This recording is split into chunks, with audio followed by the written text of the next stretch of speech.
පියන අද පාඩම් පටන් ගමු. දැන් අපි ගිය සතියේ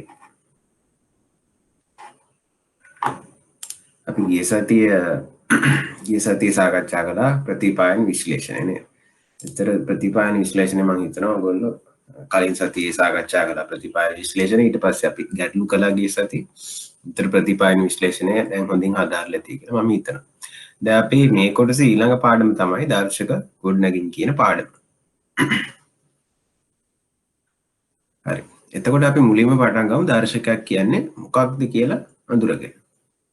දර්ශකාංකයක් කියලා කියන්නේ යනු කාලයත් සමග කිසියම් විචල්‍යයක් හෝ විචල්‍ය කිහිපයක වෙනස් වීමේ මිනුම වේ. මේ දර්ශකයක් කියලා කියන්නේ මොකක් හරි ඉලක්කමක්. මොකක් හරි සංඛ්‍යාත්මකව දක්වන්න පුළුවන් සංඛ්‍යාවක් තමයි දර්ශකයක් කියලා කියන්නේ. දැන් මේක මේ දර්ශකාංකයක් කියලා අපි හඳුන්වනවා. එතකොට දැන් මේ දර්ශකයකින් අපි දර්ශකයක් පාවිච්චි කරන්නේ මොකක් හරි දෙයක් අපිට නිරූපණය කරගන්න ඕනේ සංඛ්‍යාත්මකව අපිට ඒකේ වෙනස් වෙනකොට ඒකේ වෙනස අර සංඛ්‍යාවෙන් නිරූපණය වෙන පරිදි. හරිද? දැන් අපි සරල උදාහරණයක් ගමු. අපි සරල උදාහරණයක් විදිහට දැන් මේ දීලා තියෙන රූප සටහන බලන්න. මේ දීලා තියෙන රූප සටහන මොකක්ද? මේ දීලා තියෙන්නේ ASPI කියලා නේද? ASPI කියන්නේ මොකක්ද? ASPI කියලා කියන්නේ ශ්‍රී ලංකාවේ කොටස් වෙළඳපොලේ සියලු කොටස් මිල දර්ශකයේ හඳුන්වන කෙටි නාමය තමයි මේ ASPI කියලා කියන්නේ. මොකද්ද මේකට කියන්නේ? සියලු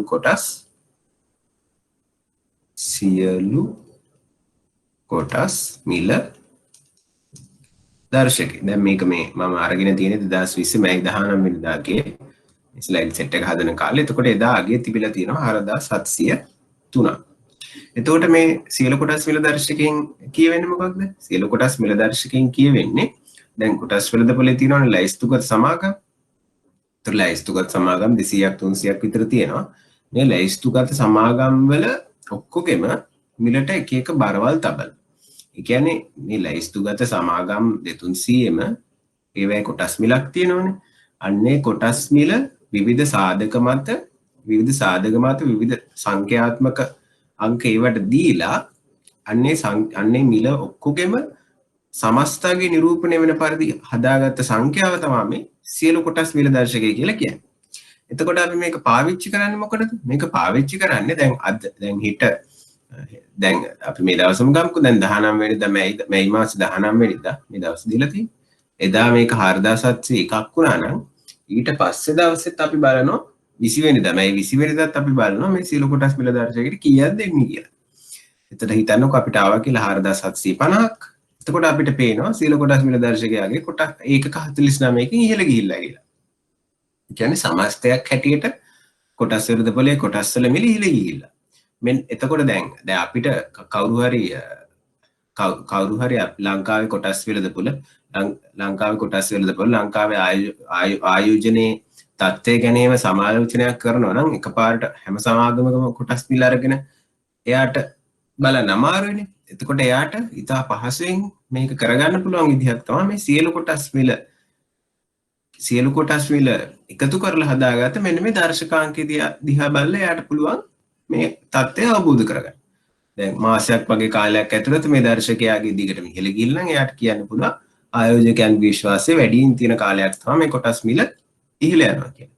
ඒතර ඒ වගේ අවබෝධයක් ලබා ගන්න විවිධ විචල්‍යයන් සඳහා දැන් මේ නම් කොටස් මිල. ඒ වගේ විවිධ විචල්‍යයන් සඳහා ඒ විචල්‍යයන්ගේ විචලනය එහෙම නැත්නම් වෙනස් වීම මනින්න තමයි මේ දර්ශකාංග භාවිත කරන්නේ. දැන් මේ උදාහරණෙදී නම් කොටස් මිල සමස්තයක් හැටියට සියලුම සමාගම් වල කොටස් මිල කොහොමද වෙනස් වෙන්නේ කියලා මේ දර්ශකාංකයේ දිහා බලලා අපිට කොටස් මිල දර්ශකයේ දිහා බලලා අපිට පවසන්න පුළුවන්. ඒ වගේ දර්ශකාංකයක් කියලා කියන්නේ කිසියම් විචල්‍යකෝ විචල්‍ය කීපයක වෙනස් කර ගැනීම පිළිබඳ අවබෝධයක් ලබා ගන්න පුළුවන් මිනුමක්. දැන් මේ වෙනස් වීම වෙන්න පුළුවන් ආකාර මොනවද? ඒ කියන්නේ වෙනස් වීම වෙන ඇති මොනවද? දැන් සාමාන්‍යයෙන් මේ ආර්ථික විද්‍යාවට අදාළ ආර්ථික විද්‍යාව, ව්‍යාපාර අධ්‍යයනය වගේ විෂයන්ට අදාළ දර්ශකාංකන අපි දැන් මේ පාඩම් වලදී වඩාත් අවධානය යොමු කරන්නේ. ඒ හින්දා සාමාන්‍යයෙන් මේක කාලයත් එක්ක විචලනය වෙන ඒවා තමයි අපිට ගොඩක් වෙලාවට හම්බ වෙන්නේ බහුලව. ඒ කියන්නේ දැන් මේ කොටස් වෙළඳපොලේ මිල දර්ශකය බැලුවොත් එහෙම අපි බලන්නේ දවසින් දවස. එහෙම නැත්නම් ගිය මාසෙට සාපේක්ෂව මේ මාසෙ කොච්චර වැඩි වෙලාද, ගිය වසරට සාපේක්ෂව මේ වසරේ කොච්චර වැඩි වෙලාද, ඒ වගේ. තව තව තව ඊටාම ප්‍රසිද්ධ දර්ශකයක් මොකක්ද? ඒක තමයි ජීවන වියදම් දර්ශකය නේද? ජීවන වියදම් දර්ශකය. ඔකට ජීවන වියදම් අංකය කියලාත් කියනවා නේද? ඒතර මේ ජීවන වියදම් දර්ශකයගේත් අපි බලන්නේ සාමාන්‍යයෙන් දැන් මේ පෙබරවාරි මාසෙනේ. ඒතර පෙබරවාරි මාසේ දර්ශකය ගන්න එක බලනවා ගිය අවුරුද්දේ පෙබරවාරි මාසයට සාපේක්ෂව කොච්චර දර්ශකය වෙනස් වෙලා. එහෙම නැත්නම් ගිය මේ අවුරුද්දෙම කලින් මාසේ ජනවාරි මාසයට සාපේක්ෂව කොච්චර වෙනස් වෙලා. ඒ වගේ කාලයත් සමග වෙන විචලනයක් තමයි අපි ගොඩක් වෙලාවට බලන්නේ. හැබැයි කාලයට අමතරව වෙනත් සාධක අනුව විචලනයක් මේ දර්ශක වලින් මනින්න පුළුවන්. දැන් උදාහරණයක් හැටියට භූගෝලීය පිහිටීමකට සාපේක්ෂව කිසියම් විචලනයක විචලනය මනින්න පුළුවන්. සරල උදාහරණයක් කිව්වොත් එහෙම දැන් වාතයේ තියෙන ඔක්සිජන් ප්‍රතිශතය. වාතයේ ඔක්සිජන් ප්‍රතිශතය උන්නතිය. ඒ කියන්නේ මුහුදු මට්ටමේ ඉඳලා උඩට යන මොකද වෙන්නේ? ඔක්සිජන් ප්‍රතිශතය අඩු වෙනවා. එතන මේ ඔක්සිජන් ප්‍රතිශතය අපි දර්ශකාංකයක් විදිහට කියන්න පටන් ගත්තොත් එහෙම එතකොට අපිට කියන්න පුළුවන් මුහුදු මට්ටමේ මෙච්චරයි ඔක්සිජන් ප්‍රතිශතය දෙනවා 25කින්. ඊට පස්සේ මුහුදු මට්ටමේ ඉඳලා මීටර් 100ක් උඩදී ඔක්සිජන් ප්‍රතිශතය දෙනවා 23කින්. මේ වගේ මෙන්න මේ දර්ශකාංකය එතන වෙනස් කරන්නේ මොකක් මතද? භූගෝලීය පිහිටීම මත තමයි එතන දර්ශකාංකය වෙනස් කරන්නේ.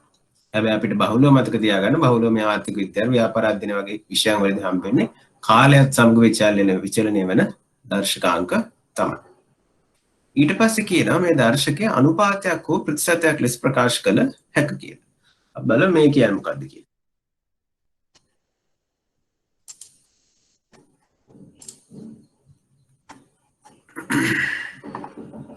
පස්සේ ජොයින් වෙච්ච අයටත් පැහැදිලි කියලා මම හිතනවා. මම නිකන් දර්ශකාංකයක් කියන්නේ මොකක්ද කියන එක හැඳින්නුවා විතරයි. හරි දැන් බලමු දර්ශකාංකයක් කියලා කියන්නේ කාලයත් එක්ක කියන්නේ දවස් ගණන් හරි මාස ගිය මාසෙට සාපේක්ෂව හරි ගිය අවුරුද්දට සාපේක්ෂව හරි වගේ කාලයත් එක්ක මොකක් හරි විචල්යක් කොහොමද වෙනස් වෙන්නේ කියලා මයින්ඩ් පාවිච්චි කරන මිම්මක්. ඒතකොට මේක අනුපාතයක් හෝ ප්‍රතිශතයක් ප්‍රකාශ කළ හැකියි. මේ කියන්නේ මොකද්ද? දැන් මේ කියන්නේ දැන් හිතන්නකෝ දැන් මේක අපි මේ 4700ක නැතුව ටිකක් ලේසි තේරුම් ගණනය කරන්න ලේසි ලක්කමක් තෝරගමුකෝ. අපි ගමු ජීවන වියදම් දර්ශකය. අපි ජීවන වියදම් දර්ශකය ගන්නවා. ජීවන වියදම් දර්ශකය ඕගොල්ලන්ට දීලා තියෙනවා ජනවාරි මාසේ 2020 ජනවාරි මාසේ 2021 ජීවන වියදම් දර්ශකය. හරිද? මෙන්න මේ දර්ශකය දීලා තියෙනවා 100යි කියලා. හරිද? මේ ඇවිල්ලා විවිධ ඒ කියන්නේ කිසියම් ක්‍රමයකට භාණ්ඩ හා සේවාවල මිල නිරූපණය කරලා ඉවරලා ගණනය කරගත්ත ඉලක්කමක්. ඒක ජනවාරි මාසේ දීලා තියෙන ඕගොල්ලන්ට ජීවන වියදම් දර්ශකයේ 100යි කියලා. ඊට පස්සේ පෙබරවාරි වලටත් මේකම ගණනය කළාම ඕගොල්ලන්ට එනවා 105. හරිද?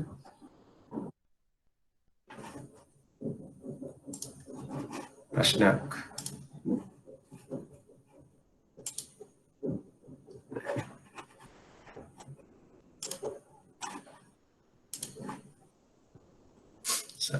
එකසිය පහයි කියලා.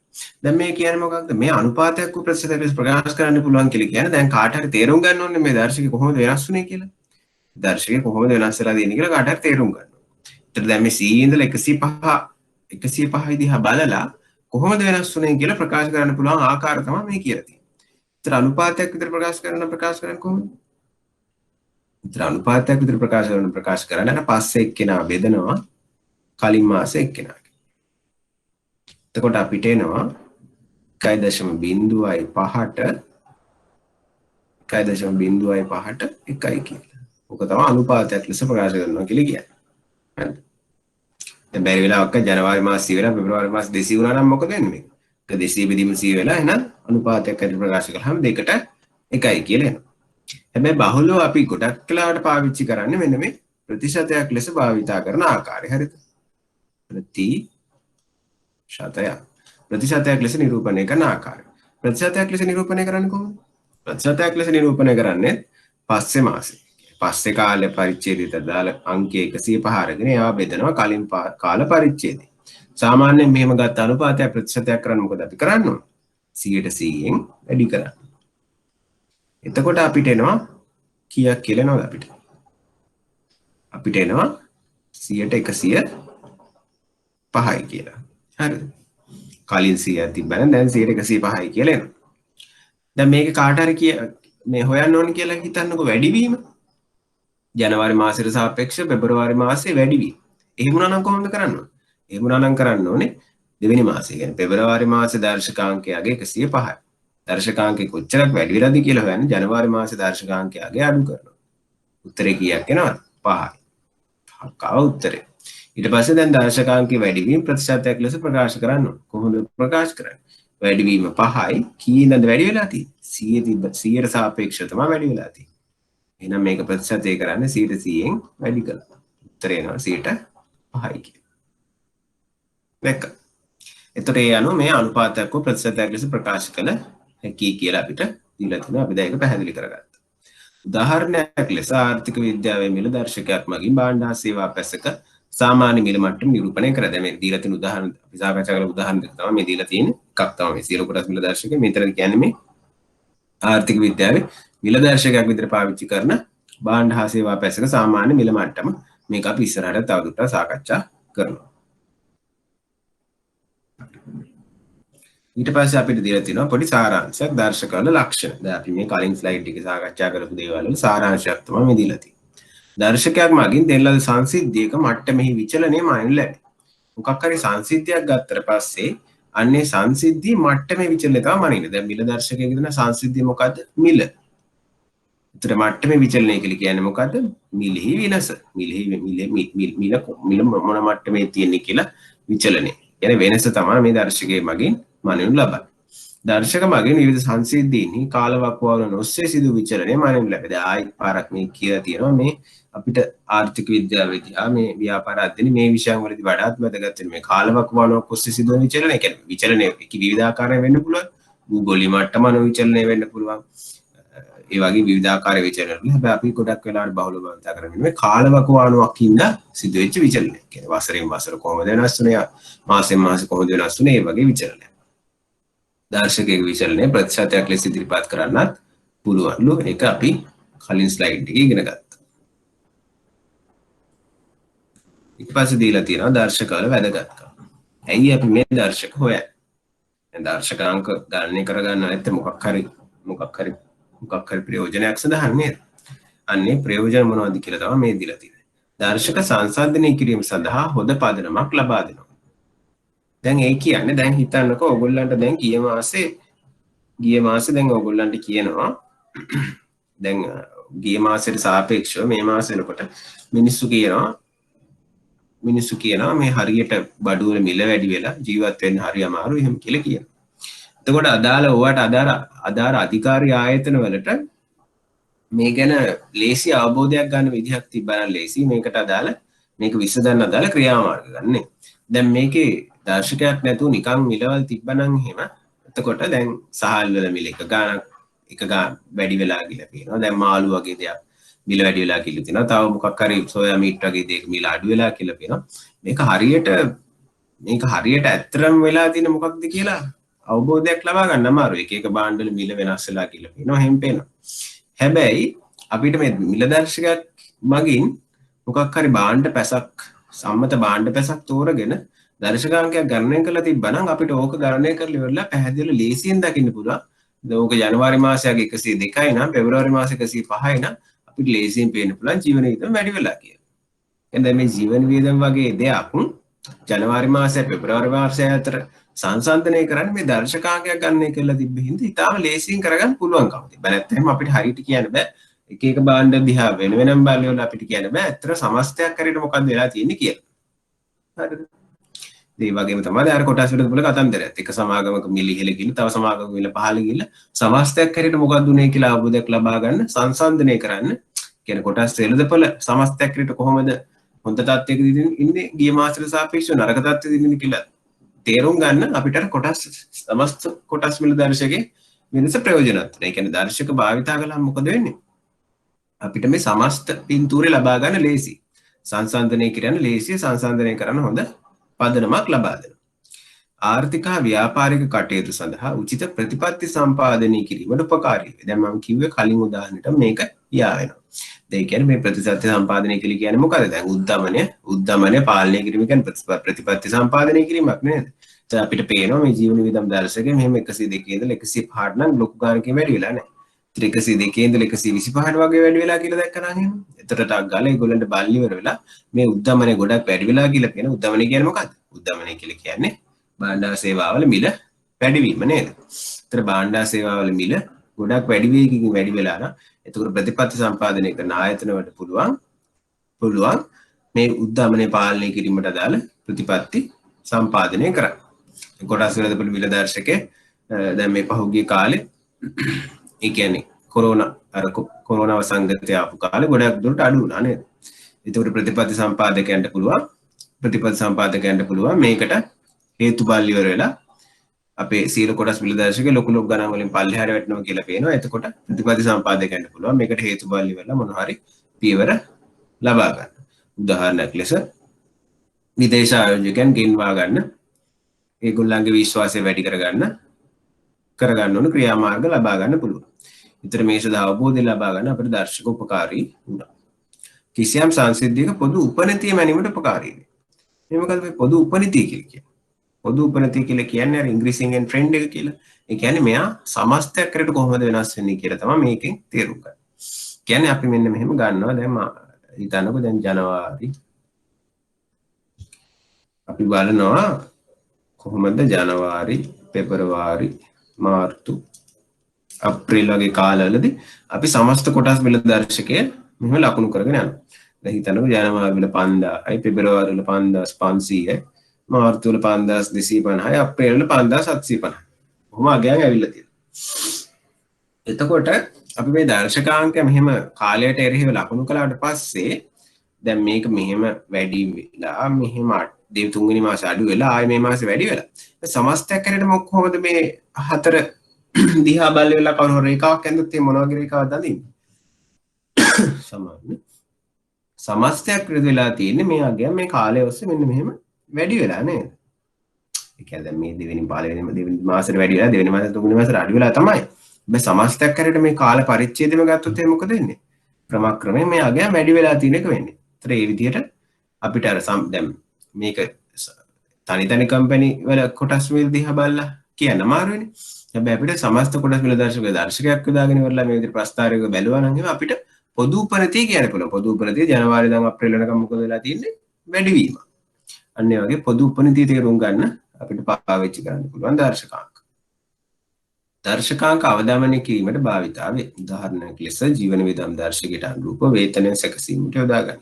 මේ කැලල වෙනම පාඩමක් පොඩි මේ අණු කොටසක් විදිහට තියෙනවා. අපි ඒ කොටසට ගියාම තේරුම් ගනිමු. දැනට තේරුම් ගත්තට පස්සේ උඩට මේක මතක තියාගන්න ලේසිද? මේක දර්ශකවල ප්‍රයෝජනක් කියලා මතක තියාගන්න. විවිධ රටවල මිලදී ගැනීම හැකියාව සංසන්දනය කිරීමට උපකාරී වේ. මේකත් මේ කොටසට ගියාම අපිට පැහැදිලි කරගන්න පුළුවන්. දැන් මේ කොටස කරනකොටම අපි ඒකත් කරමු. මිලදී ගැනීම හැකියාව නැත්නම් ක්‍රය ශක්තිය සංසන්දනය කරන්න අපිට පාවිච්චි කරන්න පුළුවන්. ව්‍යාපාර කටයුතු සම්බන්ධ දර්ශකාංග වගේ විවිධ රටවල ආර්ථික තත්ත්වය සංසන්දනය කළ හැකියි. හරිද? ඒ කියන්නේ ව්‍යාපාර කටයුතු සම්බන්ධ දර්ශකාංක මගින් අපිට අපි මෙච්චර වෙලා දිගටම පාවිච්චි කරපු දර්ශකාංක තමයි මේ සීල කොටස් වල දර්ශකාංකය කියලා කියන්නේ නේද?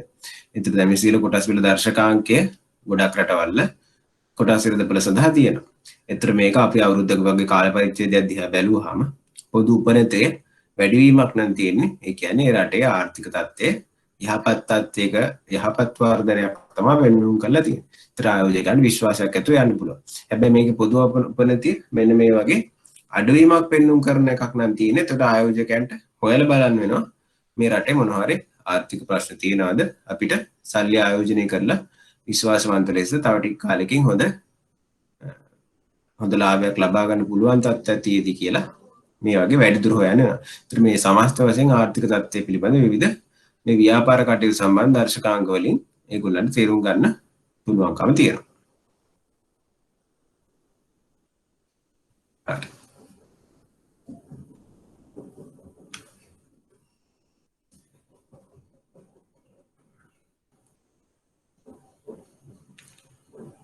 දැන් මේ ටිකේ ප්‍රශ්න තියෙනවද ඔයගොල්ලන්ට? මූලික හැඳින්වීම.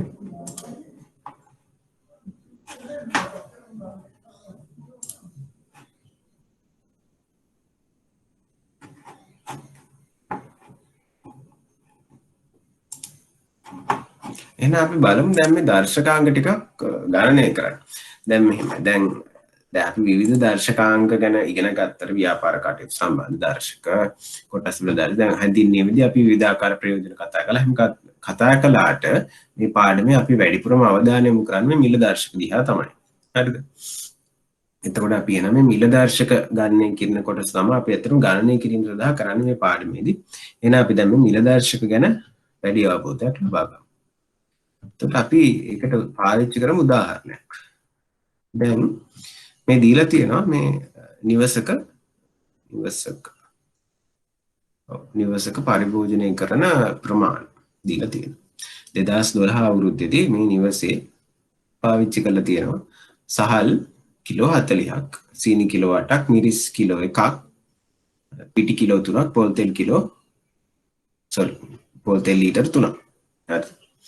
ඒතර 2016 වසරේත් මේ නිවස පාවිච්චි කරපු වගයක් මේ විදිහට දීලා තියෙනවා. සහල් කිලෝ 35යි, සීනි කිලෝ 6යි, මිරිස් කිලෝ 1යි, පිටි කිලෝ 2යි, පොල් තෙල් ලීටර් 1යි. ඊට පස්සේ මේ 2012 අවුරුද්දේ 2016 අවුරුද්දේ ඒ ඒකවල මිලක් දීලා තියෙනවා. මේ සහල් කිලෝ 1 මිල රුපියල් 70යි, සීනි කිලෝ 1ක මිල රුපියල් 80යි. ඒ ආකාරයට දීලා තියෙනවා. එතකොට දැන් මම කියනවා මේ නිවසක පාවිච්චි කරපු එකනේ. මෙන්න මේ නිවසේ පාවිච්චි කරපු භාණ්ඩවල සමස්තයක් හැටියට මිල 2012 අවුරුද්දේ ඉඳලා 2016 අවුරුද්ද වෙනකොට වැඩිවීමක්ද අඩුවීමක්ද තියෙන කියලා ගණනය කරන්න කියනවා. දැන් ඔහොම ගණනය කළාම ඔයගොල්ලන්ට හිතෙන්න පුළුවන් හරි එහෙනම් අපි බලමු 2012 අවුරුද්දේ කොච්චරද මේ මිලවල එකතුව, 2016 අවුරුද්දේ කොච්චරද මිලවල එකතුව. ඒ වෙනසෙන් අපි කියමු මිල කොච්චර වැඩි වෙලාද අඩු වෙලාද කියලා. හරි. අපි මේ විදිහට කරලා බලමු. දැන් අපි 2012 අවුරුද්ද ගත්තොත් එහෙම 2012 අවුරුද්ද ගත්තොත් මිලවල එකතුව කීයද? සහල් මිල 70යි. සීනි මිල කීයද? 80යි. මිරිස් 120යි. පිටි 80යි. පොල් තෙල් 150යි. මෙතන එකතු වෙනවා 350යි 500ක්.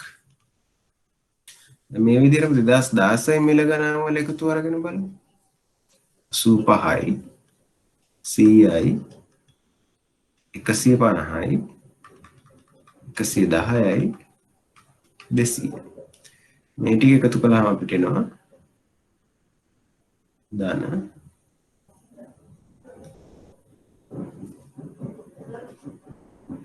645ක් නේ. 645ක් කියලා. දැන් මේ අපි එකතු කරලා බලපුවාම 2012 මේ මිල මෙන්න මේ මිලවල එකතුව අපිට ආවිල්ලා තියෙනවා. මෙන්න මේ මිලවල එකතුව අපිට ආවිල්ලා තියෙනවා 500ක්. 2016 මේ මිලවල එකතු වෙලා තියෙනවා අපිට 645. දැන් මම කිව්වා දර්ශකාංක වල වෙනස කොහොමද ගණනය කරන්නේ? අපි බහුල භාවිතාන මොන ක්‍රමයේද? ප්‍රතිශතයක් විදිහට. එහෙනම් අපි දැන් මේක ප්‍රතිශතයක් විදිහට භාවිතා කරන්න බලමු. නිරූපණය කරගන්න බලමු. 2016 යගේ 645යි ඊට කලින් 2012 යගේ කීයද 500යි ප්‍රතිශතයක් කරන්න අපි මොකද කරන්නේ 100න් වැඩි කරනවා. ඔක වැඩි කරලා සුළු කළාම ඔයගොල්ලන්ට ඒ යගයක් 129 කියලා එයි. හරිද?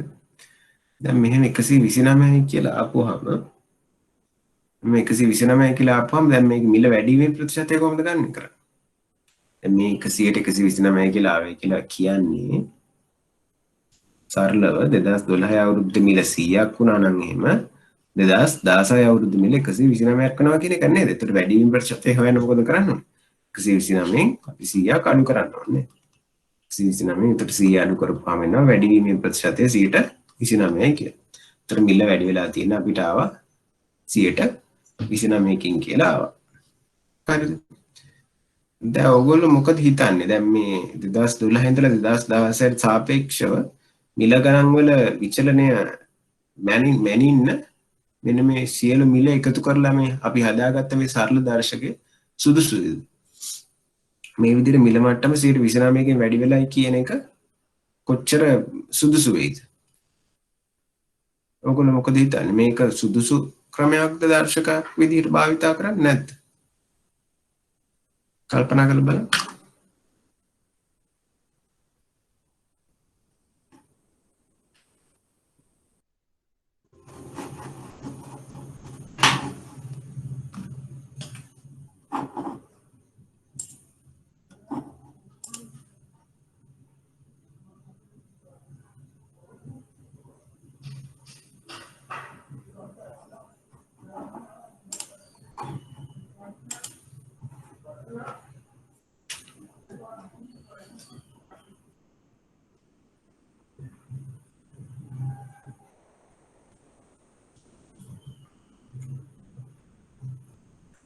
මේක ඇත්තටම මෙහෙම සුදුසුයි කියන පොඩක් අමාරුයි නේද?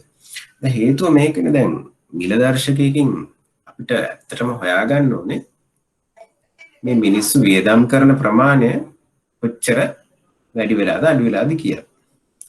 දැන් එතකොට මිල වියදම් කරන ප්‍රමාණය කියන එක වෙනස හොයන්න අපි මේ මිලවල් විතරක් එකතු කරලා හරියන්නේ නැහැ නේ. දැන් බලන්න මේ සහල් රුපියල් 70 වුණාට ඒකෙන් කිලෝ පාවිච්චි කරලා තියෙනවා 40ක්. දැන් උදාහරණයකට මිරිස් ගත්තොත් රුපියල් 120ක් වුණාට පාවිච්චි කරලා තියෙන 1 කිලෝ එකයි. දැක්ක. ඒතර දැන් මේ මිරිස් වලටයි සහල් වලටයි එකම විදිහට තමයි අපි සලකන්නේ මේ විදිහට මේ මිල විතරක් එකතු කළොත්. ඒතර දැන් මේ මිරිස් මිල 120ක් වෙලා 150ට වැඩි වුණා කියලා ලොකු බලපෑමක් නැති වෙන්න පුළුවන්. මොකද කිලෝ එකයිනේ පාවිච්චි කරන්නේ. හැබැයි සහල් මිල 70 ඉඳලා 85ට වැඩි වුණා කියලා කියන්නේ අපේ මුළු වියදමට බර්ස් එකට දැනෙන ගාන වැඩි නේද? මොකද සහල් පරිභෝජනය කරන ප්‍රමාණය වැඩි හින්දා. ඒත් අපි මේ පරිභෝජනය කරන ප්‍රමාණය කියන සාධකයක් මේ දර්ශකයාසර ඔබ ගන්න ඕනේ. හරි අවබෝධයක් ලබා ගන්න. ඔයගොල්ලන්ට තේරෙනවද?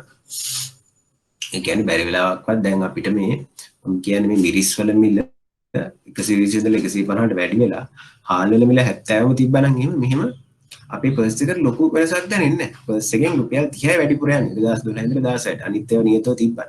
හැබැයි මේ වැඩිපුර පාවිච්චි කරපු භාණ්ඩ වලත් මිල වැඩි වුණොත් තමයි අපේ පර්ස් එකට වැඩියෙන් අමාරුවක් දැනෙන්නේ.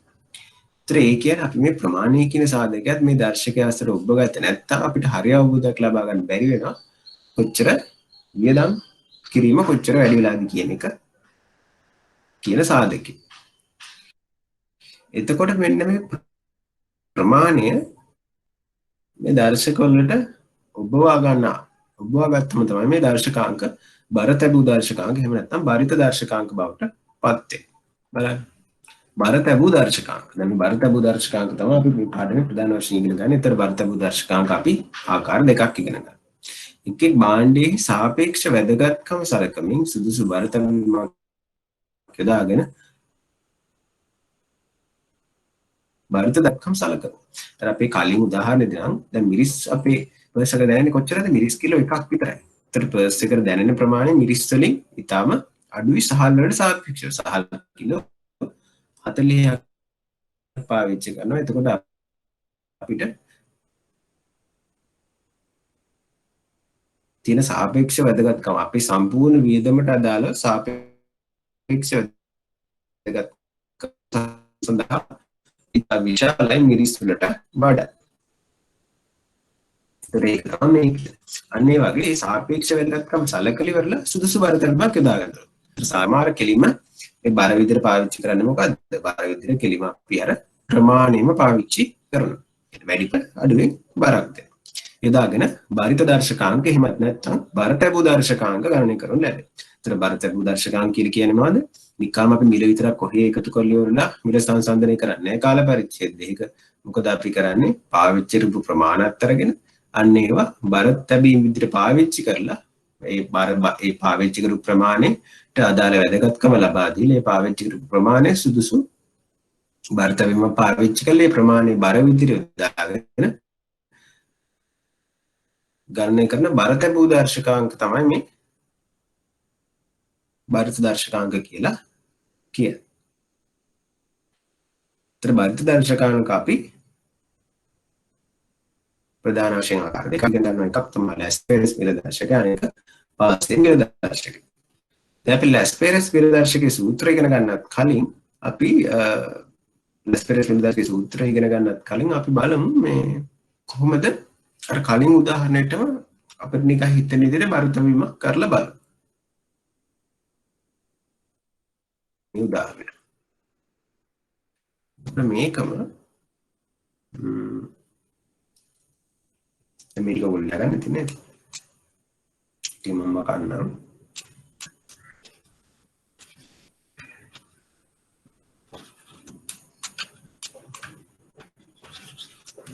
කියන්නේ මම අනිත් ස්ලයිඩ් එක ලියන්නම් දැන්. දැන් බලන්න සහල් කිලෝ 70ක් නේද?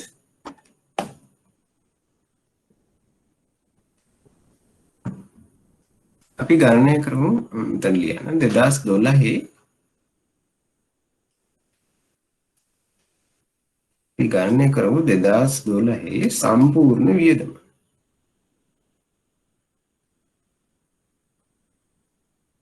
2012 මේ නිවසේ සම්පූර්ණ වියදම. ඒක 2012 මේ නිවසේ සම්පූර්ණ වියදම අපිට එනවා කොහොමද? 70 වැඩි කිරීම 40යි. නේද? ඔයගොල්ලෝ ගණනය කරන්නකෝ. 2012 සම්පූර්ණ වියදම. 2012 මේ නිවසේ සම්පූර්ණ වියදම ගණනය කළා මට කියන්න. මොකද්ද කරන්නේ? මිල ප්‍රමාණය වැඩි කරලා එකතු කරන්නේ ඕනේ. 2012 සම්පූර්ණ වියදම ගණනය කළා මට කියන්න.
කීයක් යනවද?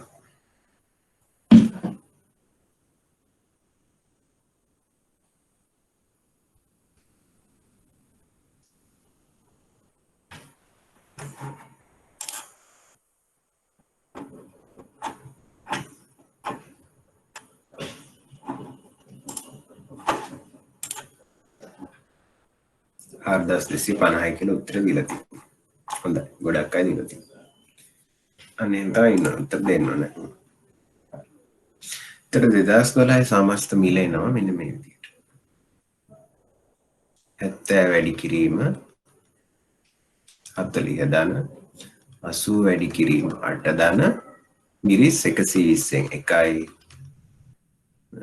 පිටි 80න් 3යි පොල් තෙල් 150න් 3යි. උත්තර එනවා 4250යි කිය. මේ 2012. උත්තර ඒ වගේම 2016 එක හෙව්වොත් එහෙම අපිට එනවා 2016 දී මොකද වෙලා තියෙන්නේ මිල. සහල් මිල වැඩි වෙලා තියෙන 85ට කිලෝ 35යි පාවිච්චි කරලා තියෙනවා. ඒතර සීනි මිල වැඩි වෙලා තියෙනවා 100ට කිලෝ 6යි පාවිච්චි කරලා තියෙනවා. මිරිස් මිල වැඩි වෙලා තියෙනවා 150ට අර කිලෝ එකේ විදිහටම පාවිච්චි කරලා පිටි මිල 110ට වැඩි වෙලා කිලෝ 2යි පොල් තෙල් මිල 200ට වැඩි වෙලා ලීටර් 2යි. ඔය ටික එකතු කරාම අපිට එන උත්තරය 5280යි කියලා. හරිද? දැන් මොකද මෙයා කරලා තියෙන්නේ 2016 අවුරුද්දේ මෙයාට වියදම් වෙලා තියෙන ප්‍රමාණය 5280යි. ඉතින් 2012 අවුරුද්දේ මෙයාට වියදම් වෙලා තියෙන ප්‍රමාණය කොච්චරද? 4280යි රුපියල්. දැන් අපි කොහොමද මේක දර්ශකාංකයක් විදිහට පාවිච්චි කරලා ඉවරලා විචරණය වෙනස් වීම අපි කොහොමද ගණනය කරන්නේ? අපි ගණනය කරන්නේ මේ 2016 ප්‍රමාණය 2016 වියදම 2016 බෙදනවා වියදම 2012 නේ. 100% හොයන්න මොකද කරන්නේ? ප්‍රතිශතය හොයන්න අපි 100න් වැඩි කරනවා නේ. එතකොට අපිට එනවා 5280 බෙදීම 4250 වැඩි කිරීම 100%. එතන මේක අපිට ප්‍රතිශතයක් විදිහට එනවා 124.24යි කියලා. එතන වැඩිවීම කොච්චරද? වැඩිවීම අපි හොයන්නේ 124.2න් අපි 100 අඩු කරනවානේ. එතකොට එනවා අපිට වැඩිවීමේ ප්‍රතිශතය 24.2 කියලා. ලියාගන්න.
Excuse me sir.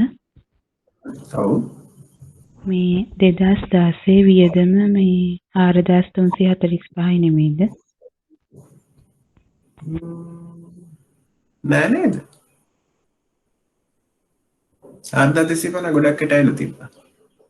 බලන්න ආයෙ එකතු කරලා 74න් වැඩි කළාම 2800යි. 88න් වැඩි කරපුවාම 640යි. ඒකට 120ක් එකතු කරන්න ඕනේ. ඊට පස්සේ ආයෙ 83න් වැඩි කරපුවාම 240යි. 153න් වැඩි කරපුවාම 450යි.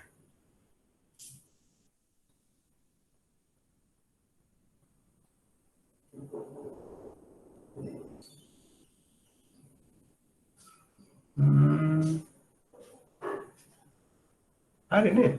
හරිද 250. නෑ සර් 2016. 2016 ගේ ඔයා කියන්නේ කීයද කියලා? 4345. මේ ප්‍රමාණය පාවිච්චි කළේ ප්‍රමාණය මිල 16 වනේද පාවිච්චි කළේ? මේ 85 35න් වැඩි වෙන්න ඕනේ. එතකොට එනවා 3400ක්. සීනි 106න් වැඩි කරපුවම 600යි. මිරිස් 151න් වැඩි කරපුවම 150යි. පිටි 110 දෙකෙන් වැඩි කළාම 220යි.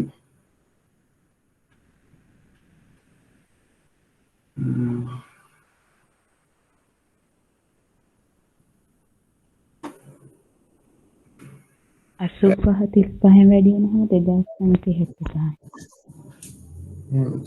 බලමු අපි. මම ආයි කැලේක බලන්න.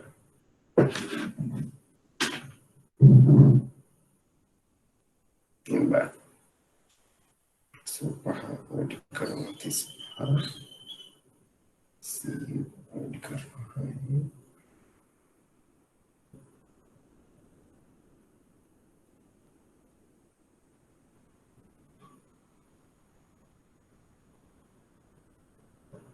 ඔව් නේද? හරිද 345. හොඳයි කිව්වා.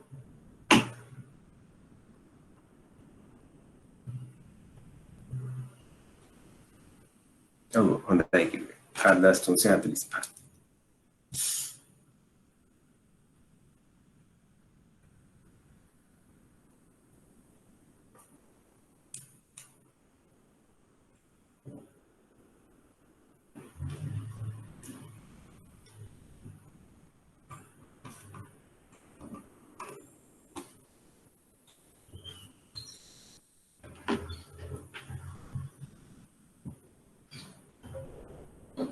කොට අපිට එනවා ගයක්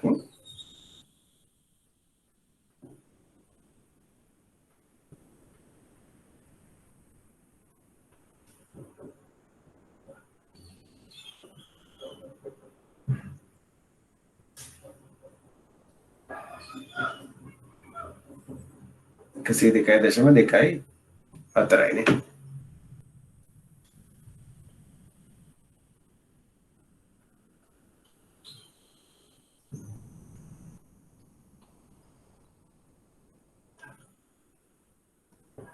එතට වැඩිවීම වෙන්නේ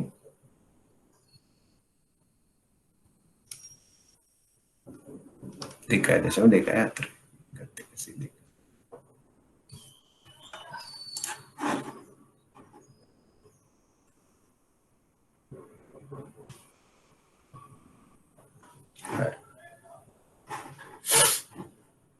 හරින්නේ.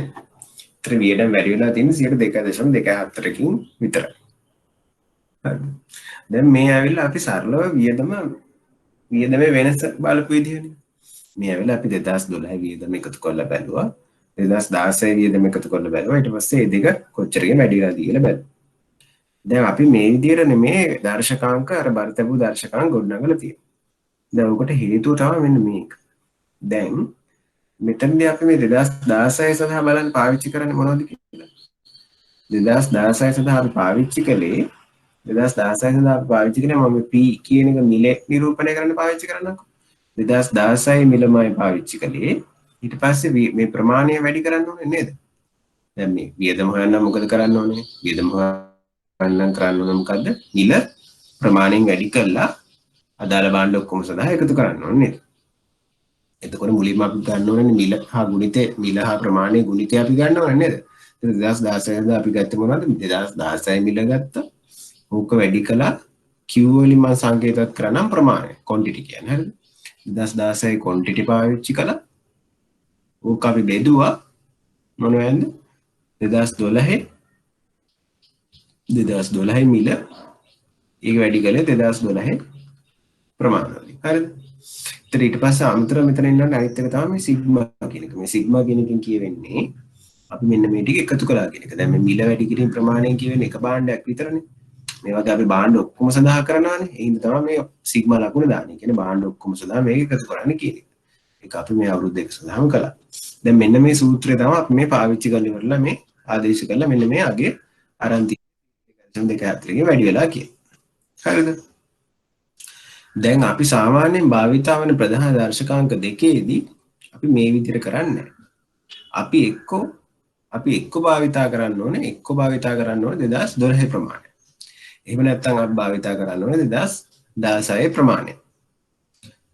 2016 ප්‍රමාණයෙන් භාවිතා කරන්න ඕනේ. ඒක තමයි අපි භාවිතා කරන දර්ශකාංක දෙකේ භාවිතා කරන ක්‍රමය. අපි මේ විදිහට ප්‍රමාණයත් වෙනස් කරලා බලන්නේ. මෙතන වෙන ප්‍රශ්නේ තමයි දැන් මේ ප්‍රමාණය වෙනස් කරපුවාම වෙන්නේ අපිට අර වියදම කොච්චරක වෙනස් වුණාද කියලා තේරුම් ගන්න පුළුවන්.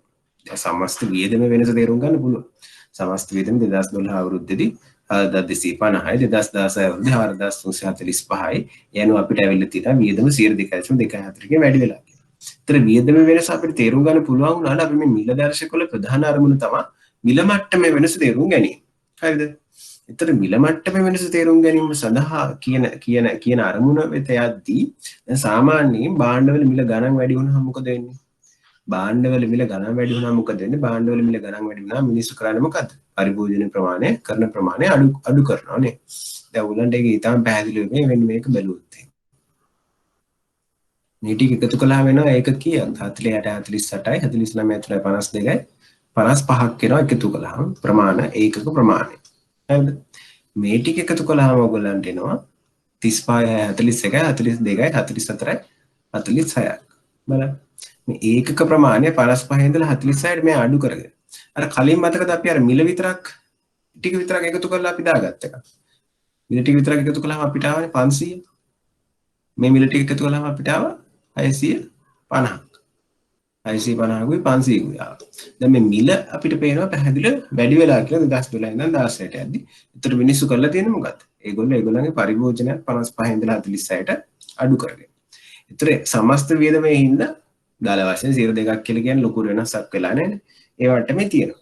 හැබැයි අපි මිල දර්ශක වලින් මොකක්ද ගණනය කරන්න හදන්නේ? මිල දර්ශක වලින් අපි බලන්නේ හැමතිස්සෙම මිල මට්ටම කොච්චර වෙනස් වුණාද කියලා.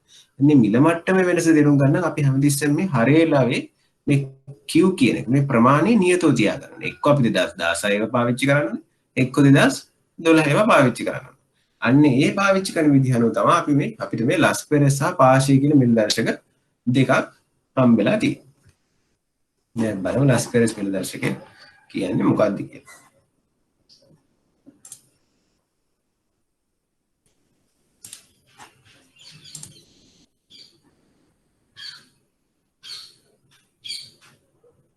හරිනේ නේද 102.4 102.3 ආවේ.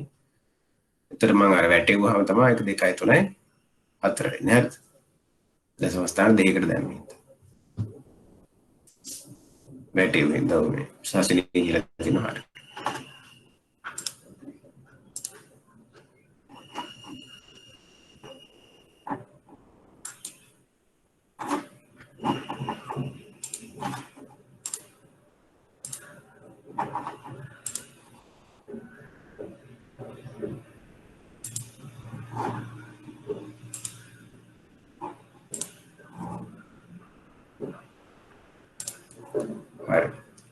දැන් ඒ අනුව තමයි අපි මේ ලැස්පෙරස් මිල දර්ශක ඉගෙන ගන්න. දැන් මම ලැස්පෙරස් මිල දර්ශකේ සංකේතවත් කරන්න මේ IL කියලා පාවිච්චි කරලා තියෙනවා. මේ L කියලා කියන්නේ ලැස්පෙරස් කියන එක, I කියලා කියන්නේ ඉන්ඩෙක්ස් කියන එක. දර්ශකයේ ඉංග්‍රීසියෙන් කියලා කියන්නේ ඉන්ඩෙක්ස් කියන එක. හරිද? ඒතර IL වලට සූත්‍රය මොකක්ද? දැන් ඔයගොල්ලන්ට මතක තියාගන්න ලේසි මේක. දැන් ඔයගොල්ලෝ කොහොමද දන්නවා? අපි මේක P Q වලින් තමයි කියන ප්‍රමාණය මිලෙන් වැඩි කරලානේ දර්ශකාංකය හදාගන්නේ. වියදම හදාගන්නේ. ඒක ඔයගොල්ලෝ දන්නවා කොහොමද හරි වෙලාවේ ඒ කියන්නේ අලුත් කාල පරිච්ඡේදයේ පරණ කාල පරිච්ඡේදයේ PQ වල තියෙන්න ඕනේ කියලා. ඊට පස්සේ ඔක්කොම බාණ්ඩ එකතු කරන්න ඕනේ ඉන්න ඔයගොල්ලෝ දන්නවා සිග්මා n ඕනේ කියලා. ඊට පස්සේ මේ යට මේ NO වගේ වෑන් සංකේතවත් කරන්නේ මේ මොන කාල පරිච්ඡේදයේ මිලද පාවිච්චි කරන්න කියලා. මේ බලන්න මේ ටික කියවලා P කියන්නේ වෙළඳ භාණ්ඩයේ මිල දැයක ඔයගොල්ලෝ දන්නවා. Q කියන්නේ වෙළඳ භාණ්ඩයේ ප්‍රමාණය එකත් ඔයගොල්ලෝ දන්නවා. O කියලා කියන්නේ පදනම් වර්ෂය. දැන් මේක අපි මෙන්න මේ මුලින්ම ඉගෙන ගන්න වචනයක් තමයි මේක. හරි. දැන් අපි මේක තවදුරටත් මෙන්න මේ විදිහට පැහැදිලි කරගමු. දැන් අපිට ආවා කියලා හිතන්නකෝ 2012 වියදම අපිට ආවා කියලා හිතන්නකෝ අපිට ආවා 4250. ඊට පස්සේ 2016 මිල අපිට ආවා කියලා හිතන්නකෝ 4345 ආවේ අපිට නේද? 4345. දැන් එතකොට මේක දර්ශකාංකයක් විදිහට මේ නිකන් මිලවල ඔක්කොම අපි ඇත්ත වියදම එකතුනේ මේ තියෙන්නේ. ඒතර දර්ශකාංකයේදී කරන්නේ අපි මොකක් හරි අවුරුද්දක් තෝරගෙන ඉවරලා අපි අවුරුද්ද ගන්නවා අපේ කාල පරිච්ඡේදය පටන් ගන්න අවුරුද්ද කියලා. එතකොට අපි ගත්ත කියලා හිතන්නකෝ අපි 2012 තමයි අපේ කාල පරිච්ඡේදය කියන්නේ මිල ගණන් කරන්න භාවිතා කරන කාල පරිච්ඡේද පටන් ගන්න වර්ෂය විදිහට භාවිතා කරන 2012 කියලා අපි හිතනවා. අන්නේ අවුරුද්දට අපි කියනවා පදනම් වර්ෂය කියලා. ඒතර පදනම් වර්ෂයේ හැමතිස්සෙම දර්ශකාංකයේ අගය මතක තියාගන්න අපි ඒක දෙනවා අගය 100යි කියලා. හරිද? දැන් අපිට මේ 2012න් පස්සේ වියදම් වැඩි වෙනස් වෙච්ච ආකාරය ගණනය කරන්න ඕනේ කියලා හිතන්නකෝ. එතකොට අපි 2012 අවුරුදු තෝරගන්නවා අපේ කාල පරිච්ඡේදය. කියන්නේ 2012 13 14 15 මේ විදිහට ඉස්සරහට යන කාල පරිච්ඡේදවල පටන් ගන්න අවුරුද්ද එහෙම නැත්නම් පදනම් වර්ෂය විදිහට 2012 අවුරුද්ද පාවිච්චි කරනවා කියලා අපි කියනවා. ඒතර අන්නේ ඒ අවුරුද්දට දාලව අපි මේ 4250 කියන එක අපි ගන්නවා 100ක් කියලා. ඇත්ත වේදම 4250යි. හැබැයි අපි හිතන ගන්නවා මේ 4250 සමාන වෙනවා කියලා 100 කියන එක අගයට. හරිද? එතකොට 2016 ගේ 4345 ඇත්ත වේදම. එහෙනම් දැන් 2012 අවුරුද්දේ අගේ 100 නම් 4345 කියන්නේ කොච්චරද කියලා හොයලා අපිට මේ 2016 දාලා දර්ශකාංක හොයාගන්න පුළුවන්. කොහොමද ඒක හොයන්නේ? දැන් 4250 කියලා කියන්නේ 100ක් වුණානේ. එහෙනම් 4345 යගේ කොහොමද හොයන්නේ? 4345 යගේ කොහොමද හොයන්නේ? දැන් 4250 කියලා කියන්නේ 100ක් නම් අපි කරන්නේ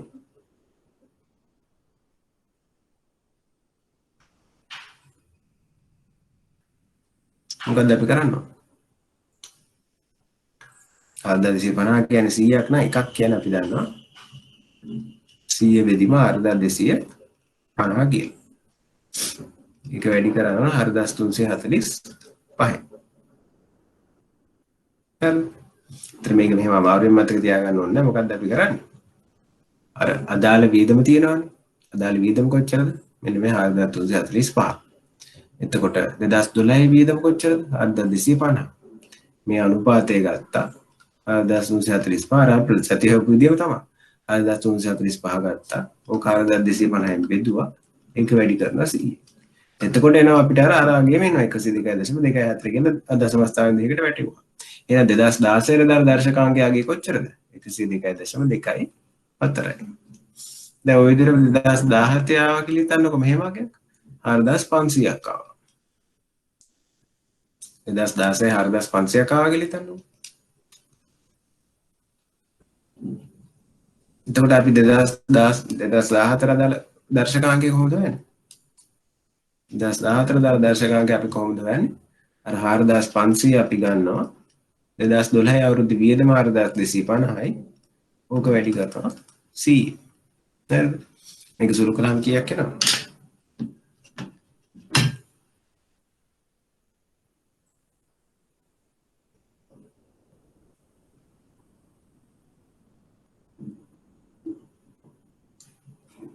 එකසිය 5.88ක් යනවානේ. දැන් ඔය වගේ ඔයගොල්ලෝ මට හොයන්න කියන්න 2019 අවුරුද්දේ මම කියනවා මුළු වියදම 4750යි කියලා. එහෙනම් 2019 අවුරුද්ද දර්ශකාංකය කීයද කියලා මට හොයලා කියන්න. මේක.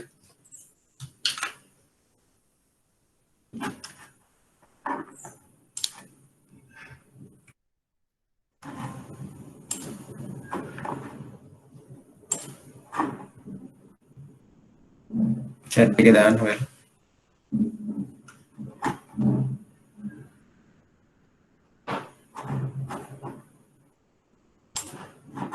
හරි හොඳයි උත්තරේ 111යි කියලා දාලා තියෙන ගොඩක් අයනේ. හරිදස් 750 බෙදීම 4250. දශම ස්ථාන දෙකකට දැම්මොත් එහෙම එනවා අපිට අගයක් කොච්චරද? 4750 බෙදීම 4250 111.1 8ක් නේ. 111.18ක්. එතන අගේ කොච්චරද? 105.8ට. දැන් ඔයගොල්ලන් තේරෙනව නේද මේ දර්ශකාංකයක් කියලා ගන්න කරන්නේ මොකද කියලා? දැන් මේ අපිට මේ වියදමනේ ආවේ මුළු වියදම ආවේ 2012 450යි කියලා. අපි ඔක දර්ශකාංකයක් විදිහට පරිවර්තනය කළේ කොහොමද? මොකක් හරි පදනම් වර්ෂයක් අපි තෝරගන්න. අපි මේ උදාහරණෙ විදිහට අපි තෝරගත්ත 2012 න් තමයි අපි වැඩ පටන් ගන්නේ. අන්නේ තෝරගත්ත අවුරුදු දර්ශකාංකය අපි 100 කරනවා. ඊට පස්සේ ඊළඟ අවුරුද්ද වල මුළු වියදම් අරගෙන ඉවරලා ඒ වාර 100 පාවිච්චි කරලා 100න් 100ට අදාළ ගෑන් වලට පරිවර්තනය කරගන්නවා. කොහොමද පරිවර්තනය කළේ? මේ අනුපාතය ගත්ත එක 100න් ඒක 100න් වැඩි කරලා. වැඩි කරලා ඉවරලා අපිට මේ විදිහට දර්ශකාංක හොයාගන්න පුළුවන්. ඊට පස්සේ අපිට හම්බෙන්නේ මේ විදිහට දර්ශකාංක ශ්‍රේණියක් තමයි අපිට හම්බෙන්නේ. දැන් අපිට ලේසියෙන් මේවා වෙනස හොයන්න පුළුවන්. අවුරුද්දකට සාපේක්ෂව කොහොමද වෙනස් වෙන්නේ කියලා. දැන් කවුරු හරි කියනවා 2016ට සාපේක්ෂව 2017 මිල වැඩිවීම ගණනය කරන්න කියලා. 2016ට සාපේක්ෂව 2017 මිල වැඩිවීම ගණනය කරන්න කියලා කවුරු හරි කියනවා. නේද? මම මේක වයිට් බෝඩ් එකේ ලියන්නම් පැහැදිලිද?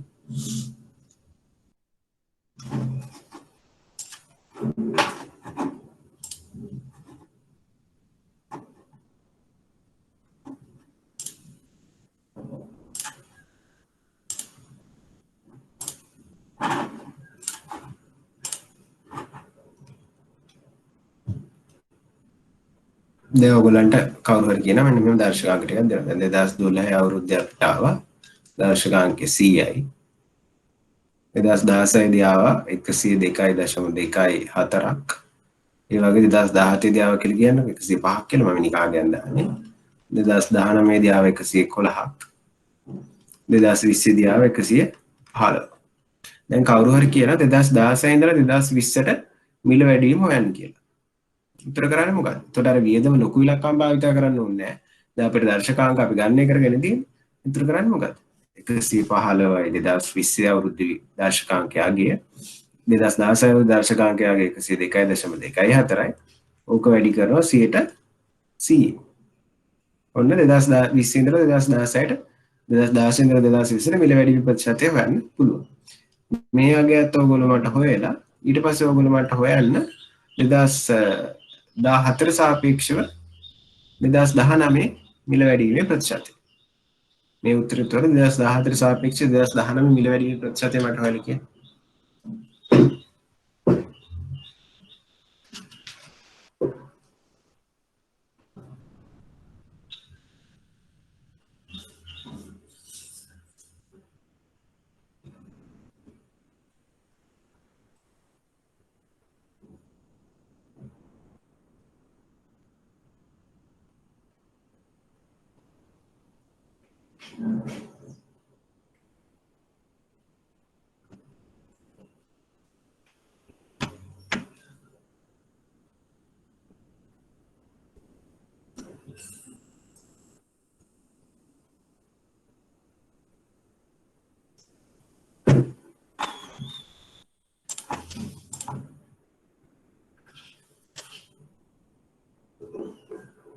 වැඩිවීම මම අහන්නේ. සමහරු 100 ගානක උත්තරයක් දීලා දෙනවා, සමහරු හරි උත්තරයක් දීලා තියෙනවා. වැඩිවීම මම ප්‍රතිශත කොච්චර ප්‍රතිශතකින් වැඩි වෙනවද? ඔව්. හරි. 12.48ක් කියලනවා මෙයාගේ. ඒතර අපි මේ දර්ශකාංක දැන් වියදම තමයි මුලින් තිබ්බේ. මුලින් වියදම් තිබ්බා. ඒවා අපි දර්ශකාංක වලට පරිවර්තනය කළා. මෙන්න මේ 2012 කියන අවුරුද්ද පදනම් වර්ෂය කළා. ඒකේ වගේ 100නේ. ඒක පදනම් වර්ෂය කරලා අපි මේ විදිහට පාවිච්චි කළා. කොහොම කළාට පස්සේ අපිට මේ දර්ශකාංග භාවිතා කරලා දැන් කොච්චර වියදම වැඩි වුණාද කියලා හොයන්න පුළුවන්. ඒ විදිහට මේ 2016 20 අතර ප්‍රතිශත මේ වුණාම අපිට එනවා අගයක් කීයද 12.48ක් නේ. 12.48ක් කියලා එනවා. ප්‍රතිශතය 12.48යි වැඩිවීම. හරිද? මේක 112.48ක් ඉන්නේ. ඒකේ 100 අඩු කරලා තමයි මේ වැඩිවීම ප්‍රතිශතය විදිහට 12.48 ආවේ. දැන් මට කියන්න මෙන්න මේ 17 ඉඳලා 19 මිල වැඩිවීම ප්‍රතිශතයත් හොයලා කියන්න. ඒක කොහොමද දෙන්නේ? 111 බෙදීම 105 වැඩි කිරීම 100% නේ. ඊයක් යනවා. 5.71යි නේ. මෙතන එහෙනම් 105.71ක් එනවා. ඕකෙන් 100ක් අඩු කරපුවාම අපිට එනවා අගයක් 5.71යි කියන්නේ.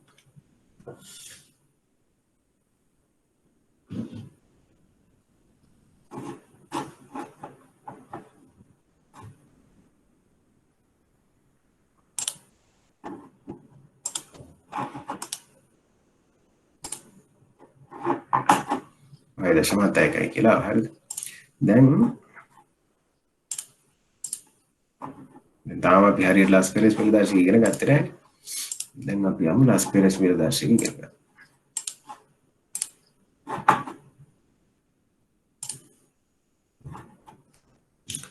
හරි. දැන් මේ පදනම් වර්ෂය කියන එක තේරුම් කරන්න මම හිටිය කිව්වේ. දැන් පදනම් වර්ෂය කියන එක තමයි මේ O කියලා කියන්නේ. ඊට පස්සේ N කියලා කියන්නේ වර්තමාන වර්ෂය. කියන්නේ මොකක් හරි දැන් ගණනය කරන වර්ෂය. දැන් අපේ මේ උදාහරණ දෙනවා 2012 තමයි පදනම් වර්ෂය වෙන්නේ. දැන් මේ දැන් වර්ෂය 2021 නේ. 2021ට අදාළ අගේ හොයනවා. ඒක තමයි වර්තමාන වර්ෂය වෙන්නේ. 2017ට අදාළ අගේ හොයනවා. 2017 තමයි වර්තමාන වර්ෂය වෙන්නේ. හරිද? ඒක දැන් මම මේ සූත්‍රයෙන් හැටි පැහැදිලි කළා. කොහොමද දෙන්නේ? මිල ප්‍රමාණය වැඩි කරනවා. ඊට පස්සේ හැම භාණ්ඩයක් සඳහාම එකතු කරනින්ද මෙන්න මේ සිග්මා ගියාගේ එනවා කියලා මම කිව්වා. ත්‍රේක මේ ඇවිල්ලා අපි ගණන් කරන වර්තමාන වර්ෂය සඳහා. මේ තියෙන වර්තමාන වර්ෂය සඳහා අගයනේ. මේ තියෙන පදනම් වර්ෂය සඳහා අගය. හරිද? එතකොට දැන් ඊට පස්සේ අපි මෙන්න මේ යට දාන අගය මොනවද කියලා බලන්න.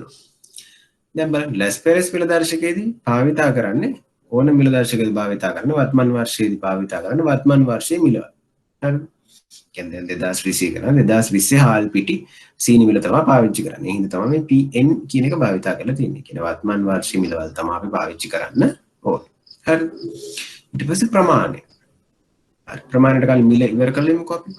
ඊට පස්සේ පදනම් වර්ෂයේදී භාවිතා කරන්න ඕන මිල තමයි හැමතිස්සම පදනම් වර්ෂයේ මිලවල. හරිද? ඒක තමයි PO කියලා දාලා තියෙන්නේ. පදනම් වර්ෂය භාවිතා කරන හැමතිස්සෙම පදනම් වර්ෂය මිල. දැන් අපි උදාහරණයක් ගන්න හාල් මිල තිබ්බි කීයද? 70ද කොහෙදනේ? දැන් පදනම් වර්ෂයේ මිල තමයි 70 තමයි අරට දාන්නේ. උඩට දාන්නේ වර්තමාන වර්ෂයේ මිල 85. ඊට පස්සේ බලනවා ප්‍රමාණය. දැන් මේ ප්‍රමාණයන් වල අපි අර නිකම්ම වියදම විතරක් භාවිතා කරලා වෙනසක් හදන්න අපි භාවිතා කළේ ප්‍රමාණය යටදී භාවිතා කළේ පදනම් වර්ෂයේ ප්‍රමාණය තමයි භාවිතා කළේ. උඩ සඳහා භාවිතා කළේ වර්තමාන වර්ෂයේ ප්‍රමාණය. හැබැයි මේ ලැස් පෙරස් පිළ දර්ශකයේදී අපි හැමතිස්සෙම උඩයි යටයි දෙකේම ප්‍රමාණයන් භාවිතා කරන්නේ මොනවද?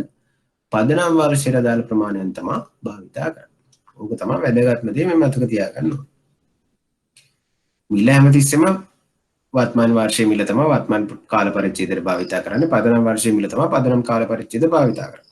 හැබැයි ප්‍රමාණය හැමතිස්සෙම භාවිතා කරන්නේ මොකද්ද? ප්‍රමාණය හැමතිස්සෙම භාවිතා කරන්නේ වර්තමාන වර්ෂයට අදාළ ප්‍රමාණය පදනම් වර්ෂයට අදාළ ප්‍රමාණය තමයි හැමතිස්සෙම භාවිතා කරන්නේ. දැන් මම කිව්වනේ මිල දර්ශකයක් ගණනය කිරීමේ ප්‍රධාන අරමුණ මොකද්ද? මිල මට්ටම කොහොමද වෙනස් වෙන්නේ කියන එක තේරුම් ගන්න තමයි මිල දර්ශකයක් බන්නේ කරන්නේ. අර වියදම සම්පූර්ණ වියදම විතරක් බැලුවොත් එහෙම මිල සාමාන්‍ය වැඩි වෙනකොට මිනිස්සු ප්‍රමාණය අඩු කරගන්න හින්දා වියදම ලොකුට වෙනස් වෙන්නේ නැති වෙන්න පුළුවන්. හැබැයි ඒ වුණාට මිල කොහොමද කියලා වෙනස් වෙන්නේ කියලා අවබෝධයක් ලබා ගන්න අපි ප්‍රමාණය කියන සාධකේ නියතව තබා ගන්න තමයි මේ මිල දර්ශකවලදී බලන්නේ. දැන් මෙතෙන්දි නියතව තබාගෙන තියෙන්නේ කොහොමද?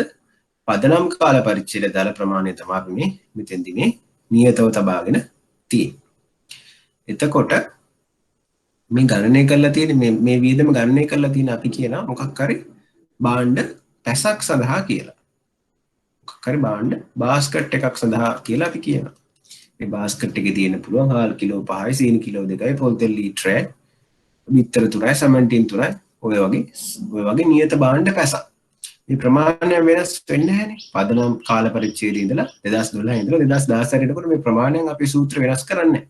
කියන මෙන්න මේ නිශ්චිත භාණ්ඩ පැස මෙන්න මේ බාස්කට් එකේ තියෙන මේ නිශ්චිත භාණ්ඩ ප්‍රමාණයන් වල මිල කොච්චරකින් වෙනස් වුණාද කියන එක තමයි මේ ලැස්පෙරස් මිල දර්ශකයේදී අපි ගණනය කරන්නේ. ඒතර මොකක්ද තේරුම් ගන්න වැදගත්ම දේ?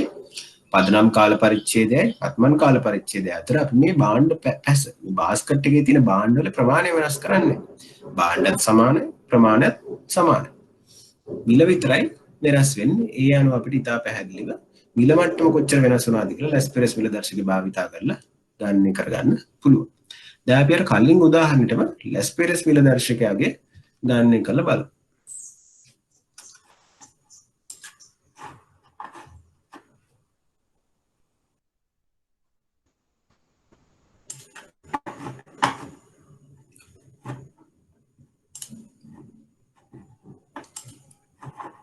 ඔයගොල්ලන් මොනවද ප්‍රශ්න තියෙනවද අහන්න?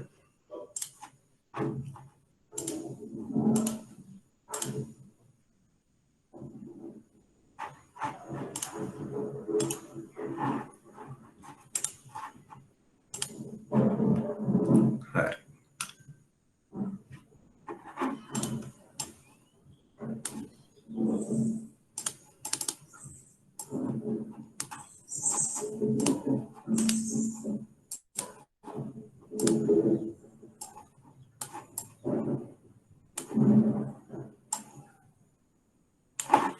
දැන් බලමු ගණනය කළා. දැන් අපි වියදම විතරක් භාවිතා කරපුවාම අපිට ආවා 2012 ආව 4250ක් 2016 ආව 4345ක් අපි වැඩිවීම ප්‍රතිශතය දැක්ක 2.24යි කියලා. හරි. ඔකත් අපි දාගමු. ඊට පස්සේ දැන් ලැස්පෙරස් මිල දර්ශකය. ලැස්පෙරස් මිල දර්ශකය. දැන් ලැස්පෙරස් මිල දර්ශකයේ සූත්‍රය ලියලා බලමු. ලැස්පෙරස් මිල දර්ශකයේ සූත්‍රය මොකක්ද? එකතු කරන්න ඔක්කොම භාණ්ඩවල මිල ප්‍රමාණ ගුණිත පාවිච්චි කරන්න මොනවද? මිල අදාළ කාල පරිච්ඡේදයේ ඔක වැඩි කරන්න පදනම් කාල පරිච්ඡේදයේ ප්‍රමාණයෙන් බෙදන්න ඕනේ. ඊට පස්සේ මොකද්ද? පදනම් කාල පරිච්ඡේදය අදාළ මිල ප්‍රමාණ ගුණිත. ඊතර භාවිතා කරන මිල මොකද්ද? මිල පදනම් කාල පරිච්ඡේදයේ මිල ප්‍රමාණය මොකද්ද? පදනම් කාල පරිච්ඡේදයේ ප්‍රමාණයයි. ඊතර මතක තියාගන්න ඕනේ මොකද්ද? මෙන්න මේ ප්‍රමාණ සදා අපි හැමතිස්සෙම භාවිතා කරන්නේ පදනම් කාල පරිච්ඡේදයේ ප්‍රමාණ. මිල ඒ අදාළ කාල පරිච්ඡේදය අනුව වෙනස් වෙනවා. දැන් මේක 2016 2012ට ලියුවොත් මොකද වෙන්නේ? සිග්මා p 2016 වැඩි කිරීම q 2012 බෙදනවා සිග්මා p 2000 කියලා 2012 වැඩි කිරීම q 2012. හරි. දැන් අපි ආදේශ කරලා බලමු. සිග්මා කියන්නේ මේ ඔක්කොම එකතු කරන්න කියන එක. දැන් එන අපි කීරේ එකතු කරලා බලමු. මුලින්ම හාල් 2016 එකනේ මුලින් දාන්න තියෙන උඩ දාන්න තියෙන. එන 85 වැඩි කිරීම ඔන්න මම දැන් 35 ලියන තුනක් ලිව්වා. ඒතර ලියන එක හරියද? නෑ. අපි භාවිතා කරන්නේ මොකද්ද? Q 2012 ප්‍රමාණයක් හැමතිස්සෙම 2012න් ඕනේ ගන්න. මේ ලැස්පෙරස් මිල දර්ශකයේ සඳහා අපිට හැමතිස්සෙම මෙන්න මේක විතරයි වැදගත්. මේක වැඩකුත් නැහැ. මේ 2016 ප්‍රමාණය වැඩක් ඇත්තෙම නැහැ. අපි සූත්‍රයේ ලැස්පෙරස් මිල දර්ශකයේ සඳහා පස්සේ යාවත් කාලින වෙච්ච ප්‍රමාණයක් අදාළව නැහැ. අපි භාවිතා කරන්නේ පදනම් කාල පරිච්ඡේදයේ ප්‍රමාණය විතරයි. හරිද? එහෙනම් 35 නෙවෙයි. එහෙනම් භාවිතා කරන්න කීයද? 40. ධන ඊට පස්සේ සීනි. සීනි වල කීයද? මිල 2016 100. ප්‍රමාණය දැන් ගන්න 6 නෙවෙයි 8. ධන මිරිස් 150 ප්‍රමාණය එකමයි. ධන 110යි ප්‍රමාණය 3යි. ප්‍රමාණය 3 මෙතනින් ගන්න. ධන 200 වැඩි කරන්න ඕනේ කීයද? 200 වැඩි කරන්න ඕනේ ප්‍රමාණය 3. ඕක බෙදන්න ඕනේ. ඊට පස්සේ මේ ගුණිතය ලියාගෙන යන්න. 2012 මිල. සහල් සඳහා 70යි. ප්‍රමාණය 40යි. ඊට පස්සේ සීනි මිල 80යි. ප්‍රමාණය 8යි. මිරිස් මිල 120යි. ප්‍රමාණය 1යි. පිටි මිල 80යි. ප්‍රමාණය 3යි. පොල් තෙල් මිල 150යි. ප්‍රමාණය 3යි. බලන්න මේ ප්‍රමාණයන් මේ සමානයි නේ. 40 40 8 8 1 1 3 3 3 3. ඔක සුළු කරපුවාම එනවා. සුළු කළ මට උත්තර කියන්න.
තිල් තියෙන කට්ටිය. දැන් මේකේ උත්තරේ තමයි මම අර කාලේ ලියුවා හොඳේ මට පොඩක් පැටලිලා. මෙතන ඉන්නේ 5280 උඩට.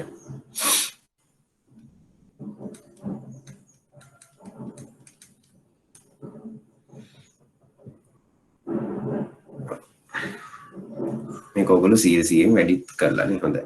මම ලියුවෙත් නැහැ මට අන්ත නැහැ. 100න් වැඩි කිරීමක් තියෙනවනේ මෙතන. 100 කියන්නේ 100න් වැඩි කිරීමක් තියෙනවා දර්ශකයේ ප්‍රතිශතයක් විදිහට දක්වන්නේ. දර්ශක අංකයක් විදිහට දක්වත් ඇති. හරි. ඒතර 100න් වැඩි කරපුවම අපිට එනවා. 124.2. හරි. දැන් මේ ඇවිල්ලා 2016 2012 ලැස් පෙරස් මිල දර්ශකයේ 100ක් කියලා ගත්තා නම් පදනම් වර්ෂයේ මිල දර්ශකය අනිවාර්යෙන් 100යි. ඒක නියතයක්. දැන් 2012 නේ අපි පදනම් වර්ෂයේ විදිහට තෝරගෙන තියෙන්නේ. 2012 දර්ශකාංකයගේ 100. එහෙම හිතලා 2016 දර්ශකාංකයක් ටෙවුවනම් එනවා කොහොමද මේ අගයන් දෙක වල 100 වැඩි කරන් තියෙන්නේ. කරපුවම එනවා 124.2යි 4. වැඩි ප්‍රතිශතයක් විතර හොයන්න කිව්වොත් එහෙම වෙන්නේ කොහොමද? 124.2යි 4 100න් බෙදලා වැඩි කරනවා 100න් ඕක කළාම එනවා 124.2යි 4 වෙනස හොයන්න 100ක් අඩු කරපුවාම එනවා 24.2යි 4 ඕක තමයි වැඩි වීම ප්‍රතිශතය. හරි. ඒක ඇලත් හරි දැන් දර්ශකාංකය හොයනත් ඕගොල්ලෝ දන්නවා. හරි. ප්‍රශ්න තියෙනවා නම් අහන්නකෝ. ලියන්න බැරි වෙච්ච අය නම් ලියා ගන්න.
හරි.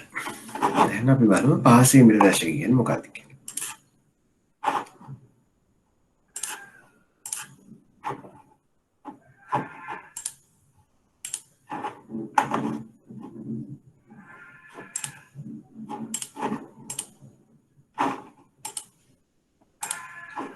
දැන් ලැස්පෙරස් මිල දර්ශක අපි ඉගෙනගෙන ඉවරයි. දැන් පාසීය මිල දර්ශක අනිත් අපේ අනිත් මිල දර්ශක.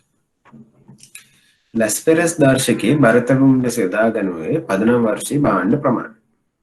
දැන් බරතැබුම් කියන එක ඔයගොල්ලන්ට අලුත් වචනයක් නෙමෙයි. දැන් බරතැබුම් කියන්නේ මොකක්ද කියලා ඔයගොල්ලෝ දන්නවා. දැන් බරතැබුම් විදිහට අපි සාමාන්‍යයෙන් භාවිතා කරනවා කියලා මම මොකක්ද කිව්වේ? භාණ්ඩ ප්‍රමාණය.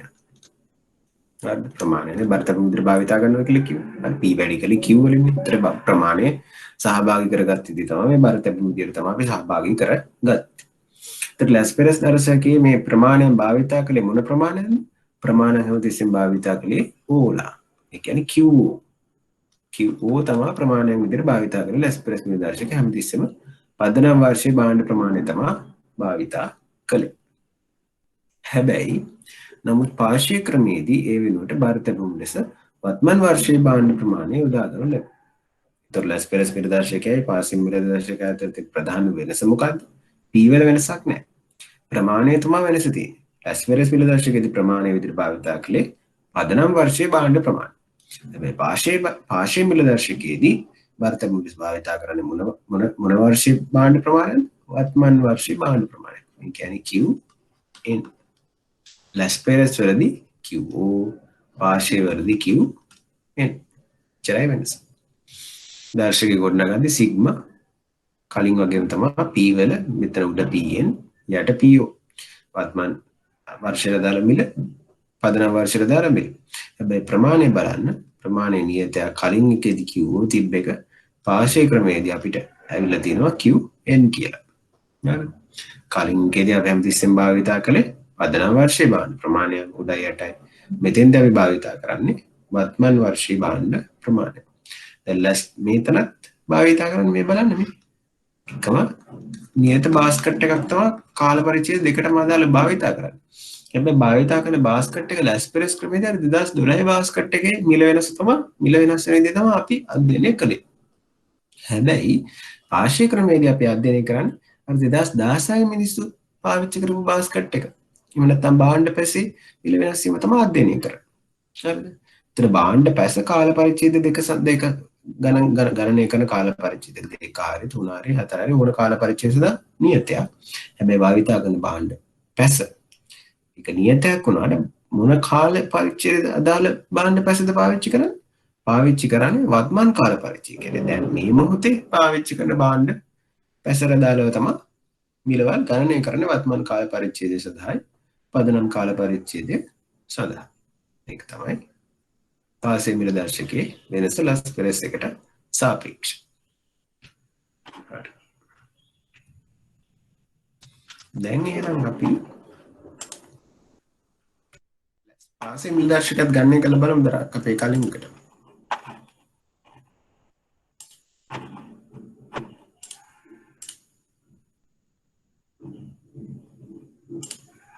දැන් ඔයගොල්ලන්ට තියෙන වැඩ. ඔයගොල්ලෝ මට මේ ගැටලුව සඳහාම ගණනය කරලා දෙන්න පාසේ මිල දර්ශකය. මේ ගැටලුව සඳහා මට ගණනය කරලා දෙන්න පාසේ මිල දර්ශකය. මේ ගැටලුවමයි මට IL නෙමෙයි IP හොයලා කියන්නේ. මට ඕනේ මොකද්ද? IP. IL නෙමෙයි IP.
හොඳයි. ඉක්මනට උත්තර දාලා තියෙනවා.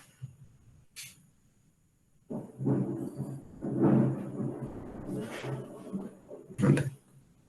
ශෙනාලි, හෂිනි, අර්ෂිකා, සස්සිනි, උමායා, යසාර ඔක්කොම හොඳයි. මට උත්තර දාලා තියෙනවා. හරි. මම ඉතරත් බලාගෙන ටක් ගාලා ගාන හදන්න.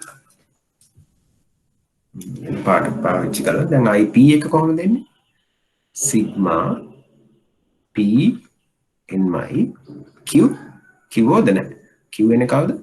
Qn. මෙදීම සිග්මා PO Q හැබැයි n. දැන් අපි භාවිතා කරන්නේ කොහොකද? මේක. මේක අපිට අදාළ නැහැ දැන්. මේක ඕනේ නැහැ අපිට. අපි භාවිතා කරන්නේ අලුත් භාණ්ඩ පැස. දැන් අපි අර විදිහට ලියාගෙන යනවා. 100 වැඩි කරනවා නම් 100 වැඩි කරනවා. 100 නෙමෙයි 100 වැඩි කරනවා.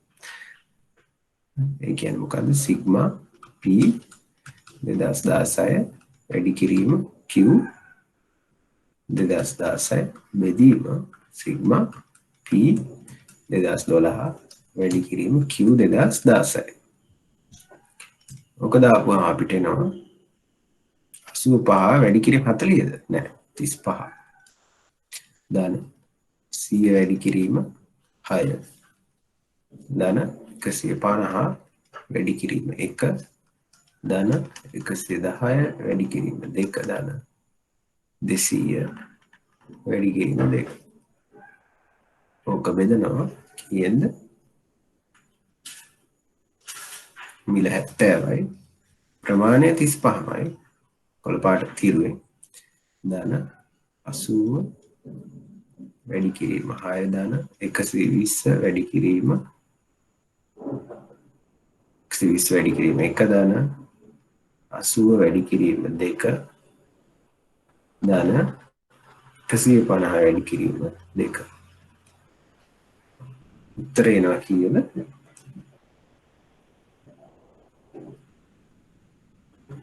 4345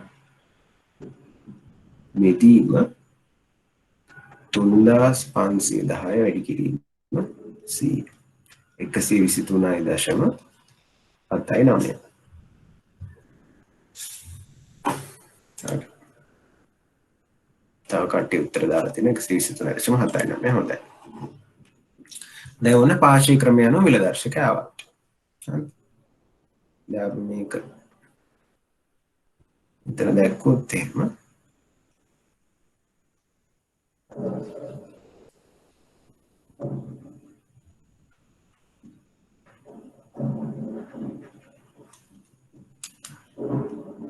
මේ ඇවිල්ලා ලාස් පෙරස් ක්‍රමයෙන් මේ ඇවිල්ලා ලාස් පෙරස් ක්‍රමය. ඒතර පාර්ශ්ව ක්‍රමයේදී 2012 සීන 2016 123.79.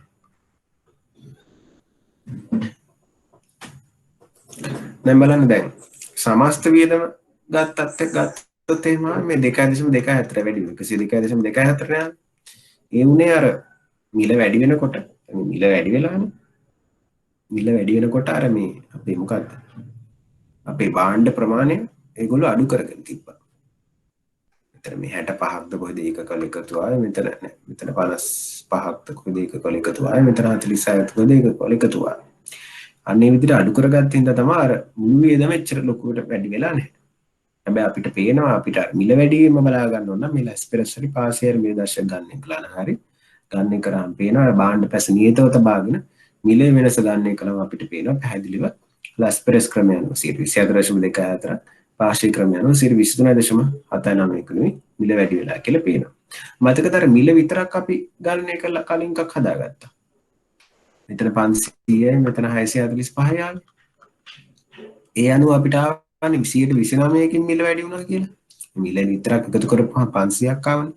මෙතන මිල විතරක් එකතු කරපුවහම 645ක් ආවා. ඒ අනුව අපි දැක්ක 129කින් මිල වැඩි වෙලා කියලා. හැබැයි මේ ලැස්පෙරස් ක්‍රමයේදීවත් පාර්ශ්ව ක්‍රමයේදීවත් දෙකෙන් එකකදීවත් අපිට මේ 129 තරම් විශාල අගයක් ඇවිල්ලා නැහැ. 124යි 123යි තමයි ඇවිල්ලා තියෙන්නේ. ඒකට හේතුව මොකක්ද? දැන් මේ බාස්කට් එකේ මේ භාණ්ඩ පැසේ වැඩිම වියදම් වෙන්නේ මොනවටද? වැඩිම වියදම් වෙන්නේ මේ හාල් වලට. මේ 4000 ගණන් ගත්තොත් එimhe ඔකෙන් 2800ක් විතරම හාල් වලට තමයි වියදම් වෙලා තියෙන්නේ 2012 දී. එතකොට මේ හාල් වල මිල කොච්චරකින් වැඩි වෙලාද? 70 ඉඳලා 85ට වැඩි වෙලා. 85 වෙදින් 70 ගත්තොත් එimhe ඔයගොල්ලන්ට එනවා 21.14ක් වගේ තමයි එන්නේ. කියන්නේ මේ සහල් වල මිල වැඩි වෙලා තියෙන්නේ 121කින් වගේ. කියන්නේ සහල්නේ වැඩිම පරිභෝජන වෙලා තියෙන්නේ. මේ බාස්කට් එකේ වැඩිම බර තියෙන භාණ්ඩයේ මිල වැඩි වෙලා තියෙන්නේ 121කින් වගේ. ඒතර මේ අඩුවෙන් බර තියෙන භාණ්ඩ වල මිල ඊට වඩා වැඩිම වැඩි වෙලා හින්දා තමයි මේ 129ක් ආවේ. මිල විතරක් බැලුවා. හැබැයි අපි මේ බරතකම භාවිතා කරනකොට වැඩිම භාණ්ඩ පැසේ ඉන්න එක්කෙනා ටිකක් අඩුවෙන් වැඩි වෙලා හින්දා අපිට සමස්ත මිල වැඩිම ඇවිල්ලා තියෙන්නේ මෙන්න මේ වගේ මැද අගයක් 23 24 වගේ අගයක්. තේරෙනවද? අර 29 වගේ ලොකු වගේක් ආව නැත්te ඒකයි. වැඩිම බර තියෙන හාල් මිල වැඩි වෙලා තියෙන ටිකක් අඩුයි. මම අමතර කරුණක් කිව්වා. හරි. දැන් ඔන්න ඔයගොල්ලෝ ලස්පෙරස් මිල දර්ශකය පාසි මිල දර්ශකය අනුව මිල දර්ශක ගණනය කරන්න දන්නවා. දැන්ට මොනවද ප්‍රශ්න තියෙනවද?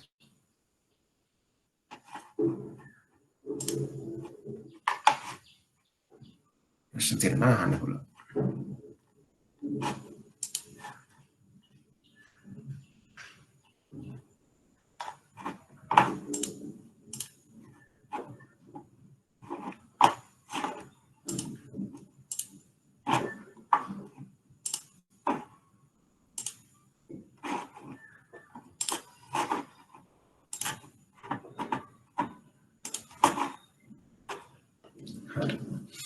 දැන් පාසී මිල දර්ශකය හා ලැස්පෙරස් මිල දර්ශකය සංසන්දනය කරන්න තමයි කියන්නේ. ඒතර ලැස්පෙරස් මිල දර්ශකයේ මොකක්ද තිබ්බ වෙනස?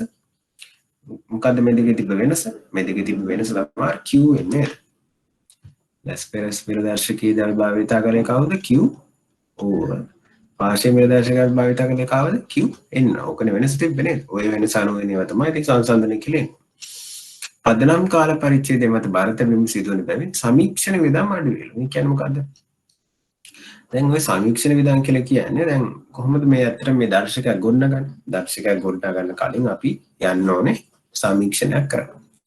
සාමාන්‍යයෙන් මේ දර්ශක ගොඩනගන්නේ ජනහා සංඛ්‍යා ලේඛන දෙපාර්තමේන්තුව ශ්‍රී ලංකා මහා බැංකුවේ සංඛ්‍යාන දෙපාර්තමේන්තුව වගේ ලංකාවේ සමීක්ෂණ සංඛ්‍යාන සම්බන්ධ වගකීම් ආයතන. ඒතර මේ ආයතන වල කට්ටිය ගිහිල්ලා මොකක්ද කරන්න ඕනේ ගිහිල්ලා ඉවරලා මුලින් සමීක්ෂණයක් කරලා බලන්න ඕනේ මේ මිනිස්සු කොච්චර මේ භාණ්ඩ ප්‍රමාණයක් භාවිතා කරනවද කියලා.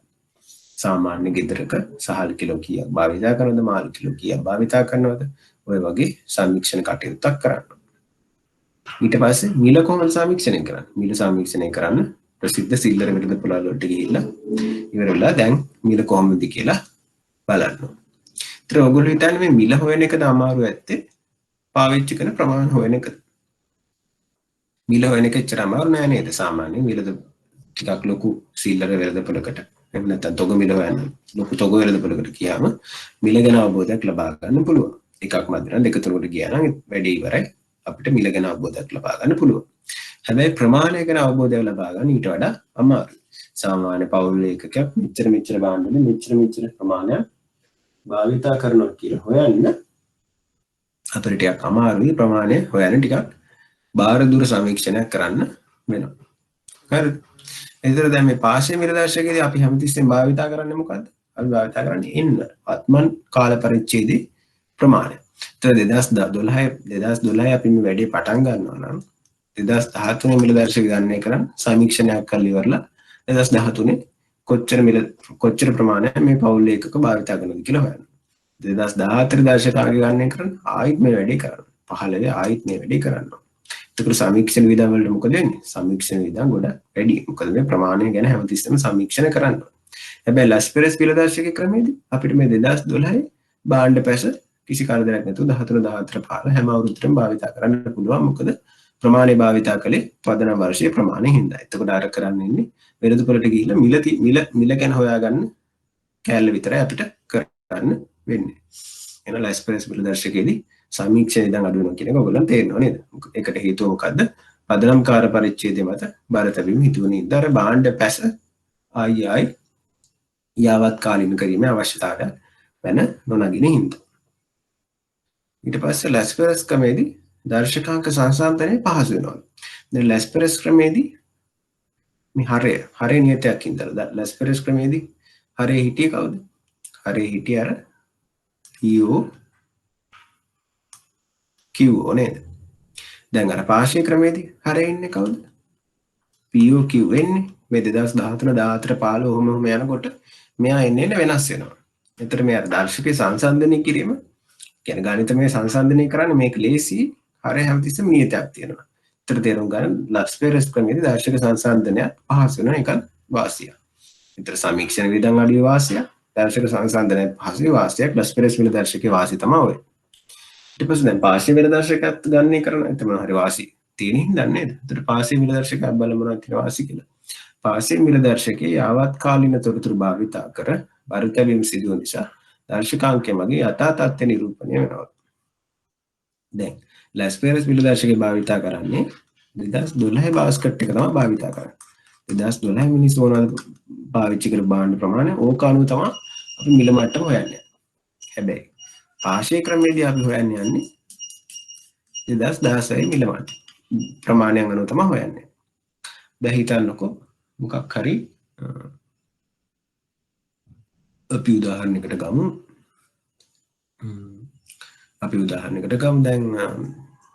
දැන් මේ පහුගිය කොවිඩ් කාලෙම උදාහරණයක් ගමු. දැන් 2012 අවුරුද්දේ සාමාන්‍ය නිවේශක එකක් මාළු කිලෝ 3ක් පාවිච්චි කරනවා හිතමුකෝ. ඊට පස්සේ මේ කොවිඩ් වසංගත එහෙමත් එක්කම 2016 ඉඳන් 2020 කරා.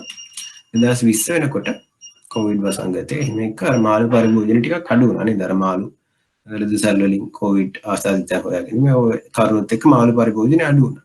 ඒතර 2020 පවුල් එකක් සාමාන්‍යයෙන් භාවිතා කරන මාළු ග්‍රෑම් 500ක් වගේ ප්‍රමාණයකට අඩු වෙලා තියෙනවා කියලා හිතන්න. ඒතර දැන් මේ ලැස්පෙරස් ක්‍රමය අනුව හෙව්වරන් මේ කිලෝ 3ටම ගාන හදලා තමයි හොයන්නේ. දැන් මාළු මිලක් ටිකක් වැඩි වුණානේ මේ කාලේ මාළු හිඟේ හින්දා. මාළු මිලක් ටිකක් අඩු වුණා මාළු හිඟේ හින්දා. හැබැයි ප්‍රමාණයත් මේ කිලෝ 3ටම හදලා තමයි මේ වෙන්නේ.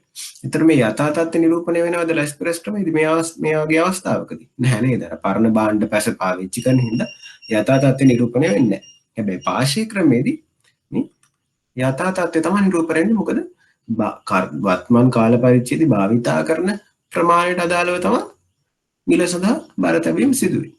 කියන්නේ පාර්ශ්ව ක්‍රමය අතරම වඩා නිර්වද්‍යයි නේද? කියන්නේ වඩා ත්‍යාවත් කාලීනයි. අපිට ඉංග්‍රීසියෙන් කියන්නේ more relevant. කියන්නේ වඩාත් අදාළයි නේද? අපිට ටිකක් අදාළ දර්ශකාංකයක් කොහොමද ජීවන වියදම සඳහා කියන්නේ වඩාත් කියන්නේ තීරණ ගැනීම සඳහා වඩාත් ප්‍රයෝජනවත් තොරතුරු තමයි පාර්ශ්ව ක්‍රමයෙන් ලැබෙන්නේ. හේතුව භාරත වීම සඳහා භාවිතා කරන ප්‍රමාණ අපි ගන්නේ වර්තමාන කාල පරිච්ඡේදයේ. යවත් කාලින තොරතුරු තමයි භාවිතා කරන්නේ. හරිද? වියදම වැඩි වුණාට තොරතුරු වල ප්‍රයෝජනවත් බව පාර්ශ්ව මිල දර්ශකයේදී වැඩි. හේතුව වර්තමාන භාණ්ඩ ප්‍රමාණයන් තෝරා ගන්න. භාණ්ඩ ප්‍රමාණයන් අපි ගණනය කිරීම සඳහා භාවිතා කරන නිසා.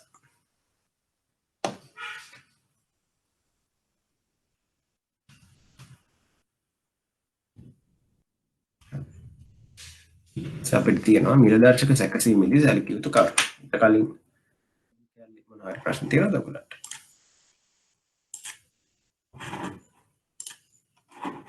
නෑ නේද?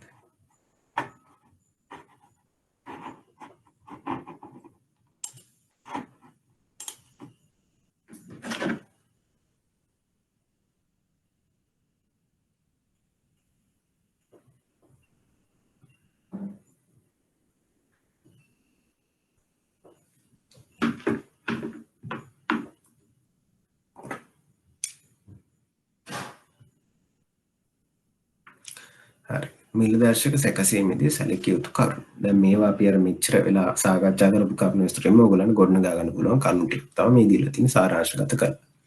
පදනම් වර්ෂයේ තෝරා ගැනීම. සාධාරණ වූ ප්‍රමිත වර්ෂයක් විය යුතු අතර බොහෝ දුර එකක් නොවිය යුතුයි. දැන් මතකයි අපි පදනම් වර්ෂයක් තෝරගත්තා. දැන් අපි උදාහරණ වලින් අපි අර පදනම් වර්ෂය 2012 කියලා කළා. හැබැයි අපි 2012 කියන හේතුවක් ගැන ලොකුට කතා කළේ නැහැ. කියන්නේ දැන් මේ පදනම් වර්ෂයේ ඔහේ අපිට හිතන අවුරුද්දක් තෝරගන්න බැහැ. හිතන්න මෙහෙම දැන් අපි තෝරගන්නවා පදනම් වර්ෂයේ විදිහට අපි තෝරගන්නවා මොකක් හරි විශාල නීගයක් ආපු අවුරුද්ද. අපි හිතන්නකෝ 2016 අවුරුද්ද ඔන්න විශාල නීගයක් ආවා. අපි පදනම් වර්ෂයේ විදිහට තෝරගන්නවා මේ අවුරුද්ද. දැන් විශාල නීගයක් ආවම මොකද වෙන්නේ? විශාල නීගයක් ආවහම ආහාර හිඟයක් එනවා නේද? ඒතර ආහාර හිඟයක් එනකොට ආහාර වල මිල ගොඩක් වැඩි වෙනවා නේද? අපි දැන් මේ 2016 අවුරුද්ද ප්‍රවදනා වර්ෂ විදිහට භාවිතා කරලා යාගේ දර්ශකාංකය 100 කරනවා. ඊට පස්සේ 2017 අවුරුද්ද වෙනකොට දැන් නීග තත්ත්වයට යක් අඩු වෙලා දැන් සාමාන්‍ය මට්ටමට ඇවිල්ලා දැන් භාණ්ඩ වල මිල අඩු වෙලා. ඊතර භාණ්ඩ වල මිල අඩු වෙලා හින්දා දැන් අපේ බාස්කට් එකේ මෙතන එකතු 5000යි කියලා හිතන්නකෝ. දැන් මෙතන අපේ භාණ්ඩ පැසේ භාණ්ඩ වලට යන වියදම අපිට එන්නේ 2017 වෙනකොට දැන් මිල මට්ටම අඩු වෙලා හින්දා 4000ක් වගේ. එතකොට අපි කොහොමද දැන් දර්ශකයන් ගණනය කරන්නේ? 2017 අවුරුද්දේ 4000යි. ඕක බෙදනවා 5000යි. 2016 අවුරුද්දේක ඕක වැඩි කරනවා 100%. අර හැමතිස්සෙම 100ට වැඩි වෙන්න ඕන කියලා එකක් නැහැ. මේක අඩු වුණොත් එහෙම 100ට වඩා අඩු වගේක් එනවා. එතකොට එනවා 180යි කියලා. 100ට 100 ඕනේ නැහැ දර්ශකාංකයනේ. එතන මේ කබල 80යි කියලා එනවා. දැන් දර්ශකාංකය 80. හරි. දැන් 2018 එනකොට පොඩ්ඩක් වැඩි වෙලා තියෙන්න පුළුවන්. 4200 කියලා වගේ හිතන්න. 4200 දාලා දර්ශකාංකය හොයනවා මේ විදිහට. 5000 වැඩි කිරීම 100 84යි කියලා එනවා. දැන් බලන්න දැන් මේ 2016 අවුරුද්ද අපි අපේ මේ මොකද්ද පදනම් වර්ෂ විතර භාවිතා කරපු ඉඳලා මේ ඉස්සර අවුරුදු හැම එකේම දර්ශකාංකය 100ට අඩු එකක්. කවුරු හරි බැලුවොත් එහෙම 2016 සාපේක්ෂව ඕනම අවුරුද්දක බැලුවොත් එහෙම ජීවන විදිහ අඩු වෙලා. හැබැයි මේක ඇත්තක් ඒක ඇත්ත තත්ත්ව නිරූපණය කරනවාද? ඇත්ත තත්ත්ව නිරූපණය කරන්නේ නැහැ. මොකද මේක මේ ජීවන විදිහම ඇත්තටම 18 ඔහොම යනකොට වැඩි වෙලා. හැබැයි මේ අපි මේ තෝරගත්ත මේ පදනම් වර්ෂය ඇවිල්ලා සාමාන්‍ය අවුරුද්ද නෙමෙයි විශේෂ කරුණක් තිබ්බ අවුරුද්ද. නියගයක් ආපු අවුරුද්ද. ඒ අවුරුද්දේ අනවශ්‍ය ලෙස මිල වැඩි වෙලා තිබ්බා. අන්න ඒ වසරට සාපේක්ෂව අපි මේ පස්සේ වසරවල මිල ගණනය කරන ඉඳ තමයි අර මිල අඩු වෙලා වගේ පේ. ඒත් ඇත්තට මිල වෙන්නේ ඇත්තට මිල මේ ක්‍රමක්‍රමයෙන් වැඩි වෙගෙන යනවා. ඒතර ඒ හින්දා මේ අපේ මේ දර්ශකාංකයෙන් සම්පූර්ණ ඇත්ත කතන්දරේ කියවෙන්නේ. ඒ හින්දා අපි හැමතිස්සෙම පදනම් වර්ෂය තෝරගනිද්දි කියනවා අපි සාධාරණ ප්‍රමත වර්ෂයක් තෝරා ගන්න ඕනේ කියලා. සාධාරණ වෙච්ච ප්‍රමත වර්ෂයක් කියන සම්මත වර්ෂයක් අපි භාවිතා කරන්න ඕනේ කියලා. මේ වගේ මේ විශේෂ සිද්ධි වෙච්ච අවුරුදු අපි තෝරගන්නේ නැහැ. සාමාන්‍ය වසරක් තමයි අපි භාවිතා කරන්නේ. ඊළඟට මේ අවුරුදු බොහෝ දුර එකක් නොවිය යුතුයි. දැන් අපේ හිතන්නකො අපි පදනම් වර්ෂය විදිහට භාවිතා කරනවා 1990. දැන් ওই කාලේ මොකද වුනේ? මේ වගේ කාලෙදී අපි දන්නවා පාන් ගෙඩියක මිල රුපියල් 2ක් රුපියල් 3ක් වගේ අගයක් වෙන්නේ. දැන් 2020 බැලුවොත් එහෙනම් පාන් ගෙඩියක මිල රුපියල් 50ක් 60ක් විතර වෙලා. දැන් එතකොට දැන් ඔහොම බැලුවාම මේ දර්ශකාංකය ගන්න කළොත් එහෙනම් 1990 දර්ශකාංකය 100යි කියලා આવුත් එහෙනම් 2020 දර්ශකාංකය ගන්න කළා 20000ක් විතර එනවා. හරිද? දැන් එතකොට මේක දිහා බලලා කාට හරි නිකන් ඇඟට දැනෙන දෙයක් කියන්න පුළුවන්. දැන් මෙතන නම් මේ 17 එක 80 ඉඳලා 84ට වැඩි වෙලා තිනකොට ඊට පස්සේ 2016 පදනා වර්ෂයගේ 100 බැලුවමට පේනවා මේ මිල කොච්චර අඩු වෙලාද වැඩි වෙලාද කියලා. දැන් මේ 100 20000 අතර අගයක් ආවම කාටවත් බැලුවමට ප්‍රයෝජනවත් විදිහට ඒක තොරතුරක් ඒ කියන්නේ බැලුවමටම පේන්නේ නැහැ. හරිද? ඒතර සාමාන්‍යයෙන් මේ ජීවන විදම් දර්ශකය වගේ අපි පසුගිය වසර කිහිපයකට සාපේක්ෂව දර්ශකාංක දිහා බලලා බැලුවාම තේරුම් ගන්න පුළුවන් දර්ශකාංකයක් විදිහට ප්‍රයෝජනවත් තොරතුරක් වෙන විදිහට තමයි මේ දර්ශකාංකය තියෙන්නේ. ඒතර ඒ හින්දා අපි මේ පදන වර්ෂ විතර බොහෝ දුර වර්ෂයක් තෝරගෙන හරියන්නේ නැහැ මේ ජීවන විදම් දර්ශකය වගේ දර්ශක තෝරගන්න. දැන් මිල දර්ශක සැකසීමේදී සැලකිය යුතු කරුණු විතර කතා කරන්නේ. ඒතර අපි හැමතිස්සෙම මේ පදන වර්ෂය මොකද කරන්නේ? පදන වර්ෂය යාවත් කාලින කරනවා. දැන් මෙහෙම ටික ටික මිල වැඩි වෙලා 2000 විතර ගියා. අපි 2000න් පස්සේ 2000 පදන වර්ෂය කරගෙන යනවා. ඊටසොහොමම ආයිත් මිල වැඩි වෙලා දැන් 2010 11 වෙනකොට ලොකු අගයන් එනවා දර්ශකාංක 170 180 වගේ අගයන් එනවා. ආයිත් අපි පදන වර්ෂය 2012 වගේ කරනවා. ආයෙ 2012 කළා පදන වර්ෂයේ අගේ දර්ශකාංකයගේ 100 කරනවා. ඊට පස්සේ අවුරුදු දර්ශකාංක ගණනය කරන්නේ මේ 2012ට සාපේක්ෂව.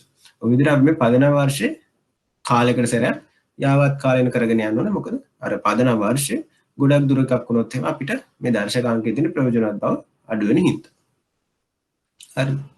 ඒතර මේ පදන වර්ෂය තෝරා ගැනීම කියන වැදගත් කරුණ ගැනීමේදී සලකන්න ඕන කරුණු දෙකක් තමයි මම මේ කිව්වේ. සාධාරණ උපමත වර්ෂයක් වෙනවා. ඊට පස්සේ බොහෝ දුර එකක් වෙන්න බෑ.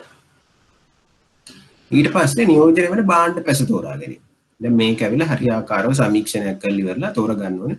මොකද වැරදි භාණ්ඩ පැසක් තෝරගත්තොත් එහෙම අපි යම් කිසිම මිල මට්ටමක් කියන්නේ මිල දර්ශකයේ නිර්වද්‍යතාවයත් අඩු වෙනවා. ඒකට හොඳ සමීක්ෂණයක් කරලා මෙච්චර භාණ්ඩ මෙච්චර ඒ කියන්නේ මේ සාමාන්‍ය පවුල් එකක මෙච්චර භාණ්ඩ පරිභෝජනය කරනවා කියලා අපි තීරණය කළ ඉවරලා සමීක්ෂණයකින් හරියාකාර භාණ්ඩ පැසක් තෝරගන්න. භාණ්ඩ පැස කියලා කියන්නේ මේක මේ සහල් කිලෝ කීයක් තියෙනවද?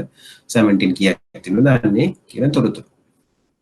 ඊට පස්සේ තෝරාගත් අයිතමයන්ට බරතල. මේ භාණ්ඩ පැස තෝරගනිද්දී අපි තෝරගන්නේ මොන භාණ්ඩ අපි මේ භාණ්ඩ පැසට දානවද කියන එක. ඒ කියන්නේ දැන් කියන්නේ අපි සාමාන්‍යයෙන් මිල දර්ශකය ගණනය කරන්න දැන් මේ භාණ්ඩ පැසට දාන්නේ මොනවද කියන එක. දැන් උදාහරණයක් මම ඔයගොල්ලන්ට කිව්වොත් එහෙම දැන් මේ සාමාන්‍ය පාරිභෝගික භාණ්ඩ පැසකට මොකක් හරි සාමාන්‍යයෙන් වැඩි පොදුවේ භාවිතාවක් නැති භාණ්ඩයක් හොයන්න දැන් අපි ගමු මොනවද අපි ගමු ඕට්මීල් වගේ. දැන් ඕට්මීල් සාමාන්‍ය ලංකාවේ මිනිස්සු එහෙම බහුලව භාවිතා කරන ආහාරයක් නෙමෙයිනේ. දැන් මේ භාණ්ඩ පැසට මේ ඕට්මීල් දාන්න ඕනේ නැහැ. භාණ්ඩ පැසට භාවිතා දාන්න ඕනේ අපි සුලභව භාවිතා කරන භාණ්ඩ. නියෝජන වල භාණ්ඩ පැස තෝරා ගැනීම කියලා කියන්නේ ඒක. හරි.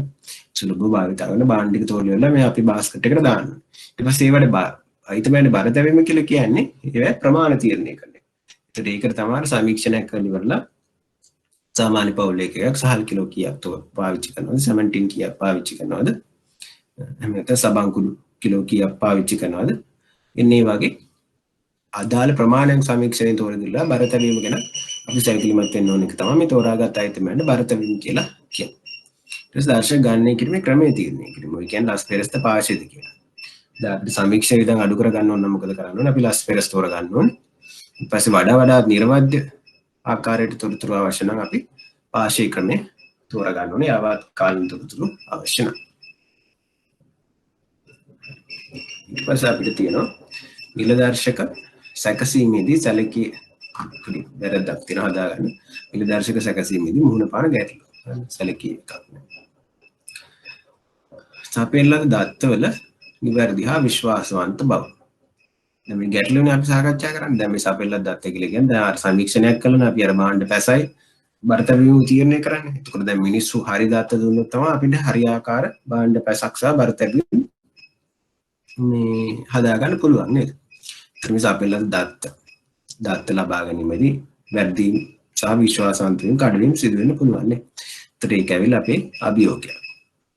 පදනම් කාල පරිච්ඡේදය තෝරා ගැනීමදී මතුවන අපහසුතාව. දැන් මම කියවනේ අර සම්මත කාලයක් වෙන්නත් ඕනේ විශේෂ අවස්ථා නැති ඊට පස්සේ බොහෝ දුර වෙන එකක් නොවෙන්නත් වෙන්න ඕනේ කියලා. ඒතර මේක හරියාකාරව තෝරා ගැනීම ටිකක් අමාරුයි. ත්‍රිතෙන්ද වෙන අපහසුතාව. අයිතමයන්ගේ ගුණාත්මක බව පිළිබඳ සැලකිල්ලක් නොදැක්වීම. මේ කියන්නේ දැන් අපි මෙතෙන්දි මේ 2012 16 හරි 2012 2020 හරි මේ භාණ්ඩ පැසක් තෝරගෙන ඒක මිල මට්ටම වැඩි වුණා මිසක් දැන් හිතන්නකෝ අපි මොකක් හරි භාණ්ඩයක් තියෙනවා 2012 දී රුපියල් 100යි 2020 දී 150යි දැන් මිල මට්ටමේ වැඩිවීම අපි මිල දර්ශකයේ තුලින් දාලි වෙట్లా මිල මට්ටමේ වැඩිවීමට අවධානයක් යොමු කරනවා. හැබැයි මිල වැඩි වෙනකොට භාණ්ඩේ ගුණාත්මක බවට මොකද උනේ කියලා. මිල වැඩි වීමට සාපේක්ෂව භාණ්ඩේ ගුණාත්මක බව වැඩි වෙලා. නැත්නම් මිල වැඩි වෙන භාණ්ඩේ ගුණාත්මක බව තවත් අඩු වෙලා. මෙන්න මේ ගුණාත්මක බව ගැන කිසිම විස්තරයක්. කියන්නේ කිසිම තොරතුරක් අපිට මේ මිල දර්ශකවලදී ලබා දෙන්නේ නැහැ. එතකොට අපි කියනවා මේ දැන් මිල දර්ශකයෙන් කියවෙන මිල කොච්චර වැඩි වෙලාද කියලා මිල වැඩි වෙනකොට මිලට සාපේක්ෂව ගුණාත්මක බව ගැන තොරතුරක් තිබ්බනම් වඩාත් හොඳයි.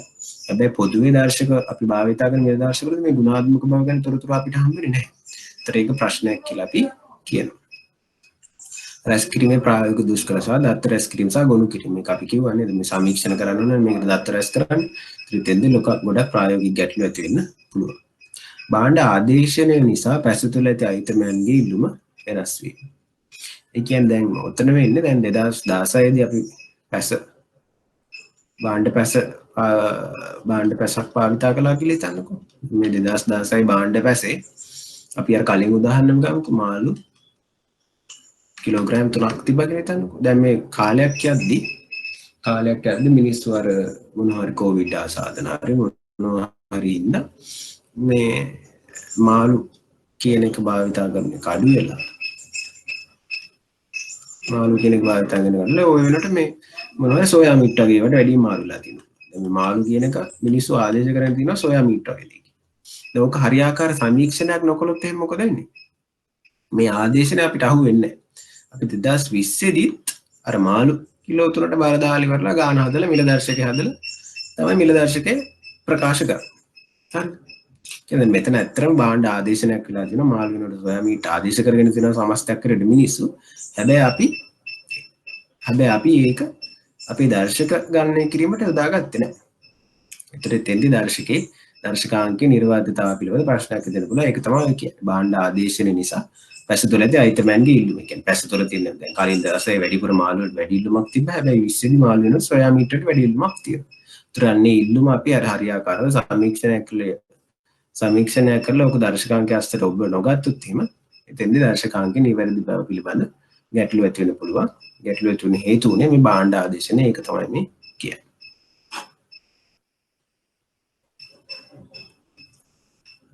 අපිට තව කොටස් මේ දක්වා මොනවද ප්‍රශ්න තියෙනවද? අපිට අහලා නැහැ. බලන්න මොන කොන් තේරෙනවද කියලා කියපුවා.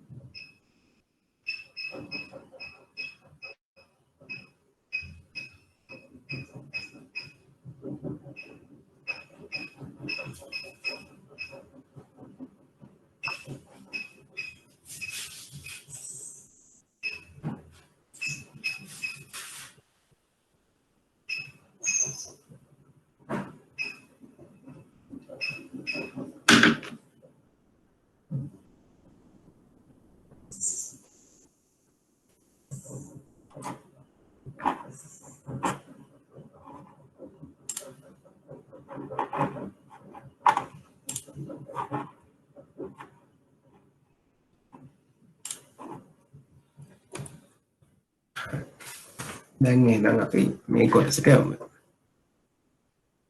මූර්ත වැටපු කියන්නේ මොකක්ද කියලා. දැන් මේක අපි උදාහරණයකින් පැහැදිලි කරගන්න ගන්නකො. දැන් හිතන්න කිසියම් පුද්ගලයෙකුට අපි මේක බොහොම සරල උදාහරණයකින් පැහැදිලි කරගමු. දැන් අපි හිතමු කිසියම් පුද්ගලයෙකුට 2017 අවුරුද්දේ 2017 අවුරුද්දේ හම්බුන වැටුප රුපියල් 200. හරි. 2020 අවුරුද්දේ මේක අපි 100ක් කරමුකෝ. 2020 අවුරුද්දේ මෙයාට වැටුප හම්බ වෙනවා රුපියල් 200ක්. වැට. මෙයා මේ වැටුප පාවිච්චි කරන්නේ සම්පූර්ණයෙන් පාන් ගන්න. හරිද? අපි හිතමුකෝ. මෙයා සාමාන්‍යයෙන් කොහොමද ඉතින් අපි වැටුප අරන් මොකද කරන්නේ? වැඩිපුර කරන්නේ අපි කන බොන එකනේ කරන්නේ. හරි. දැන් අපි හිතමු මෙයා කන්න කැමති පාන්, මෙයා පාන් කන්න තමයි මේ මුළු වැටුපම භාවිත කරන්නේ කියලා. අපි ගමු 2017 පාන් මිල රුපියල් 25යි. 2020 පාන් මිල රුපියල් 50යි. පාන් මිල රුපියල් 50යි. 25යි රුපියල් 50යි. දැන් 2017 මෙයාට මුළු වැටුපෙන් පාන් ගෙඩි කීයක් කන්න පුළුවන්ද? හම්බ වෙනවා 100ක වැටුපක්. පාන් ගෙඩියක මිල 25යි. ගෙඩි 4යි. 2020 වෙනකොට එයාට පාන් ගෙඩි කීයක් කන්න පුළුවන්ද? හම්බ වෙන වැටුපක් රුපියල් 200යි. පාන් ගෙඩියක මිල 50යි. අපේට කන්න පුළුවන් 4ක්.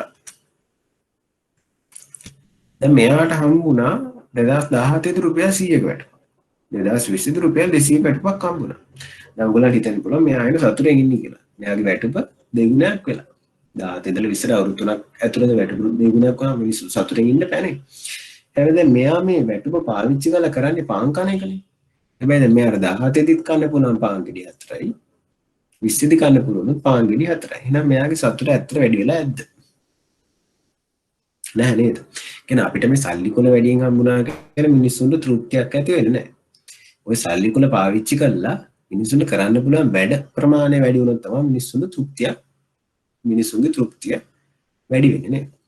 ඒතර මේ මූර්ත වැඩ කියන එකෙන් ඇත්තටම කියවෙන්නේ මේ මිනිස්සුන්ගේ තෘප්තිය එහෙම අත්දැකීමක් නෑ මම කියන්නේ මිනිස්සුන්ගේ සාමාන්‍ය තෘප්තිය සඳහා බලපාන මිනිස්සුන්ට කොච්චර පරිභෝජනය කරන්න පුළුවන්ද කියන එකනේ. මෙන්න මේ මූර්ත වැඩපෙන් අපිට කියවෙන්නේ මිනිස්සෙක්ට කොච්චර නාමික වැඩප වැඩි වෙද්දි මිනිස්සෙට කොච්චර පරිභෝජනය කිරීමේ හැකියාවට වෙනසක් ඇති වෙනවද නැද්ද කියන එක තමයි මේ මූර්ත වැඩපෙන් කියවෙන්නේ.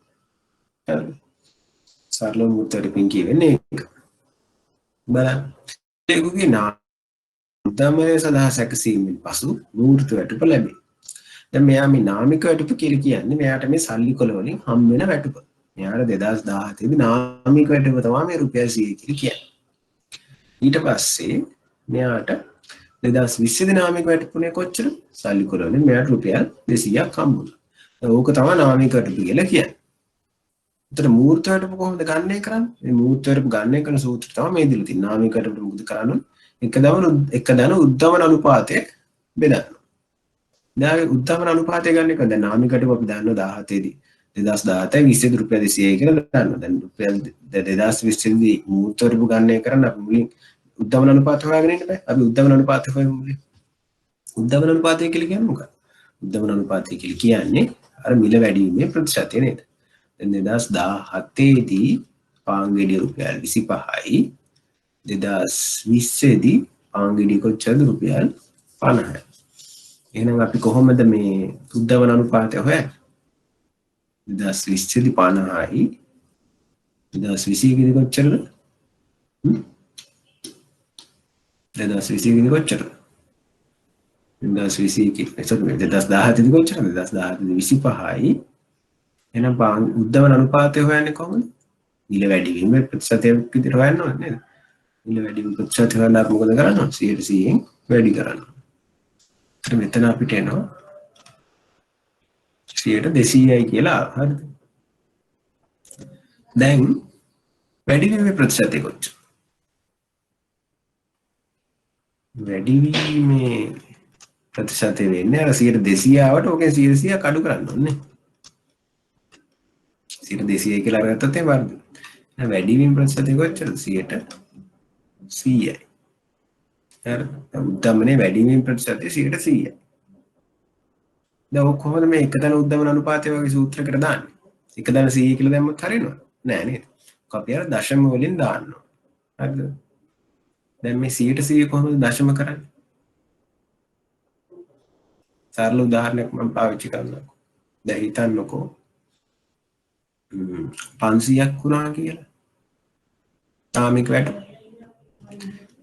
වැටුප 500ක් වුණා නම් උද්දමන අනුපාතය 120ක් වුණා නම් එහෙම එතන දාන්න ඕනේ එක දන මේ 20 දාලා හරියන්නේ ඔය 20 දශම අගේ දාන්න 120 දශම කළාම කී දෙන්නේ 120 දශම කළාම වෙනාගේ හොයන්න මොකද කරන්න ඕනේ 20 100ෙන් බෙදන්න ඕනේ හරිද 120 ප්‍රතිශතයක් දශම කරන්න මොකද කරන්න ඕනේ ඕක 100ෙන් බෙදන්න ඕනේ එතන දශම දෙකයි එන්න දශම දෙක තමයි මෙතෙන් දාන්නේ මේක දැන් උද්දමන මෙතෙන්ට දාන්න ඕන දශමගේ හරිද මෙතෙන්ට දාන්න ඕන දශමගේ මෙතෙන් දාන්න මොනවාගේද දශමගේ එහෙනම් 100ට දාලා මෙතෙන්ට එන්න ඕන ඉලක්කම මට කියන්න ටක් ගාලා chat එකේ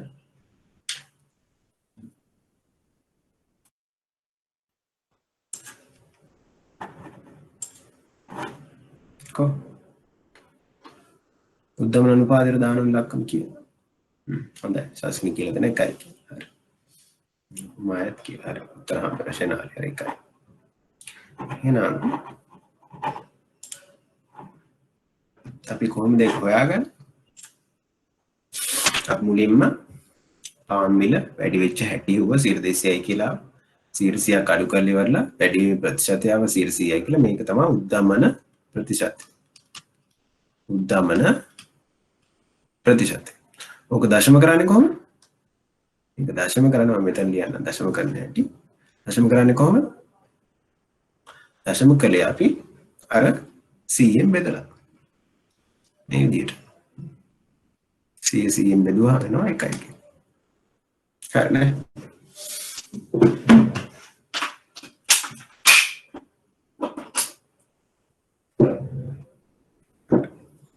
දැන් මේ ගානට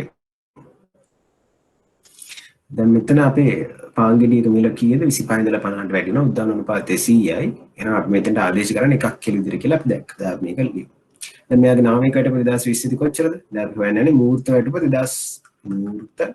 2020 වැටුප හොයන්නේ නාමික වැටුප කොච්චරද 2020 දී රුපියල් 200යි එක දාන උද්දාන අනුපාතය කොච්චරද අපි හොයාගත්ත 1යි එක දාන 1යි එහෙනම් මූර්ත වැටුප එනවා මෙයාට 100යි කියලා මේ බලන්න මූර්ත වැටුප 100යි දැන් 2017 දී ඒ කියන්නේ අපි අර ආයිත් පදනම් වර්ෂයෙන් 2014ට සාපේක්ෂව අපි හොයත් 2017 අවුරුද්දේ නාමික වැටුපත් 100යි මූර්ත වැටුපත් 100යි හරිද? ඒතර 2020 දී අපි නාමික වැටුප 100ට දෙගුණකින් වැඩි වුණාට මූර්ත වැටුප වැඩි වෙලාද? නැහැ. මූර්ත වැටුප වැඩි වීමක් සිද්ධ වෙලා නැහැ. දැක්කද? හරිද? දැන් අපි දැක්කනේ පාන් ගෙඩි මිලදී ගන්න මෙයා මෙයට බෙන් කළේ පාන් කන එකනේ. එයාට 2017 පාන් ගෙඩි 4යි 2020 පාන් ගෙඩි 4යි. එයාට මේ මිලදී ගන්න පුළුවන් පාන් ප්‍රමාණය වෙනසක් ඇති වුණේ නැහැ. දැන් ඒක අපිට පේනවා ඇයි වෙනසක් ඇති වුනේ නැත්තේ. මෙයාගේ මේ මූර්ත වැටුප වැඩි වෙලා නැහැ. ඒකයි. සල්ලි කොල වැඩියෙන් හම්බුණාට එයාගේ මූර්ත වැටුප වැඩි වෙලා නැහැ. මූර්ත වැටුප කියලා කියන්නේ මූර්ත වැටුප නිරූපණය වෙන්නේ මොකක්ද? කිසියම් පුද්ගලයෙකුගේ ක්‍රය ශක්තිය. ක්‍රය ශක්තිය කියලා කියන්නේ මේ බරපතල වචනේ ඒකේ සරල තේරුම මොකද්ද? මිලට ගැනීමේ හැකියාව. දැන් මෙයාගේ උදාහරණ දෙනවා පාන් මිල දී ගැනීමේ හැකියාව. කිසියම් පුද්ගලයෙකුගේ ක්‍රය ශක්තිය එහෙම නැත්නම් මිලට ගැනීමේ හැකියාව සඳහා බලපාන මොන වැටුපද? මූර්ත වැටුප. මෙයාට වැඩිපුර සල්ලි කොල හම්බෙලා රුපියල් 200ක් හම්බුනට වැඩක් නැහැ. මෙයාගේ පාන් මිල ගැනීම සඳහා බලපෑවේ මූර්ත වැටුප. මූර්ත වැටුප වෙනස් නොවෙච්ච හින්දා 17 100 2020 100ම තිබ්බ හින්දා තමයි මෙයාට පාන් ගෙඩි වැඩිපුර ගන්න බැරි වුණේ. මිලදී ගැනීම හැකියාවට වෙනසක් සිද්ධ වුණේ නැත්තේ. හරිද? එහෙනම් අපි පාස් පේපර්ස් ගණන් හදනකොට තව උදාහරණයක් එතකොට තව දුරට බලමු. දැනට සල්ලු තේරුම් ගන්න ඕනේ මොකද්ද? මූර්ත වැටුප සූත්‍රය මතක තියාගන්න ඕනේ මුලින්. මේක. මූර්ත වැටුප සූත්‍රය මොකද? නාමික වැටුප එක තමයි උද්දමන අනුපාතය. උද්දමන අනුපාතය හරියට ආදේශ කරන්න පුළුවන් වෙන්න ඕනේ. ඊළඟට මූර්ත වැටුපෙන් අපිට හම්බෙන තොරතුරු මොකද්ද? මූර්ත වැටුපෙන් අපිට හම්බෙන තොරතුරු තමයි ක්‍රය ශක්තිය නැත්නම් මිලට ගැනීමේ හැකියාව සඳහා බලපාන්නේ මෙන්න මේ මූර්ත වැටුප කියන එක. හරිද? දැන් අපිට තව පාඩමේ පොඩි කැලලයි ඉතුරු දලදේශීය නිෂ්පාදව දමකයයි අර මේ දර්ශක පදන වර්ෂ වෙනස් වෙනකොට දර්ශක වෙනස් වෙන ආකාරය ඒක කරලා අපිට ලැබුණ සතිය එතකොට මේකේ පසුගිය විභාග ප්‍රශ්න පත්‍ර වල අදාළ ගැටලු සාකච්ඡා කරන්න පුළුවන්. මේ දක්වා කරපු කොටස් වලින් කියන්නේ මේ පාඩමේ අපි දැන් 90ක් විතරම ඉවරයි. මේ දක්වා කරපු කොටස් වලින් ඔයගොල්ලන්ට මොන හරි ප්‍රශ්න තියෙනවා. ප්‍රශ්න තියෙනවා නම් අහන්න. ඊළඟට ඔයගොල්ලෝ දැන් මේකේ ප්‍රශ්න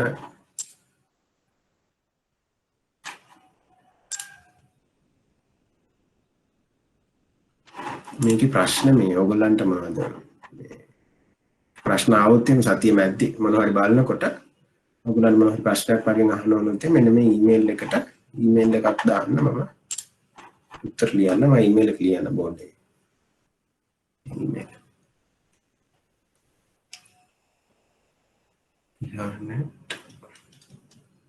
ibsl.edu.lk gihan@ibsl.edu.lk මොනවාරි ප්‍රශ්නයක් આવොත් මේ ඊමේල් එකට ඊමේල් එකක් දාන්න. එහෙනම් අපි අදට පාඩම ඉවර කරමු. හොඳට වැඩ කරන අපි ලබන සතියේ මේ පාඩම ඉවර කරලා මේ පාඩමට අදාළ පසුගිය විභාග ප්‍රශ්න පත්‍ර ගැටළු සාකච්ඡා කරමු. නැහැමෝටම ස්තුතියි.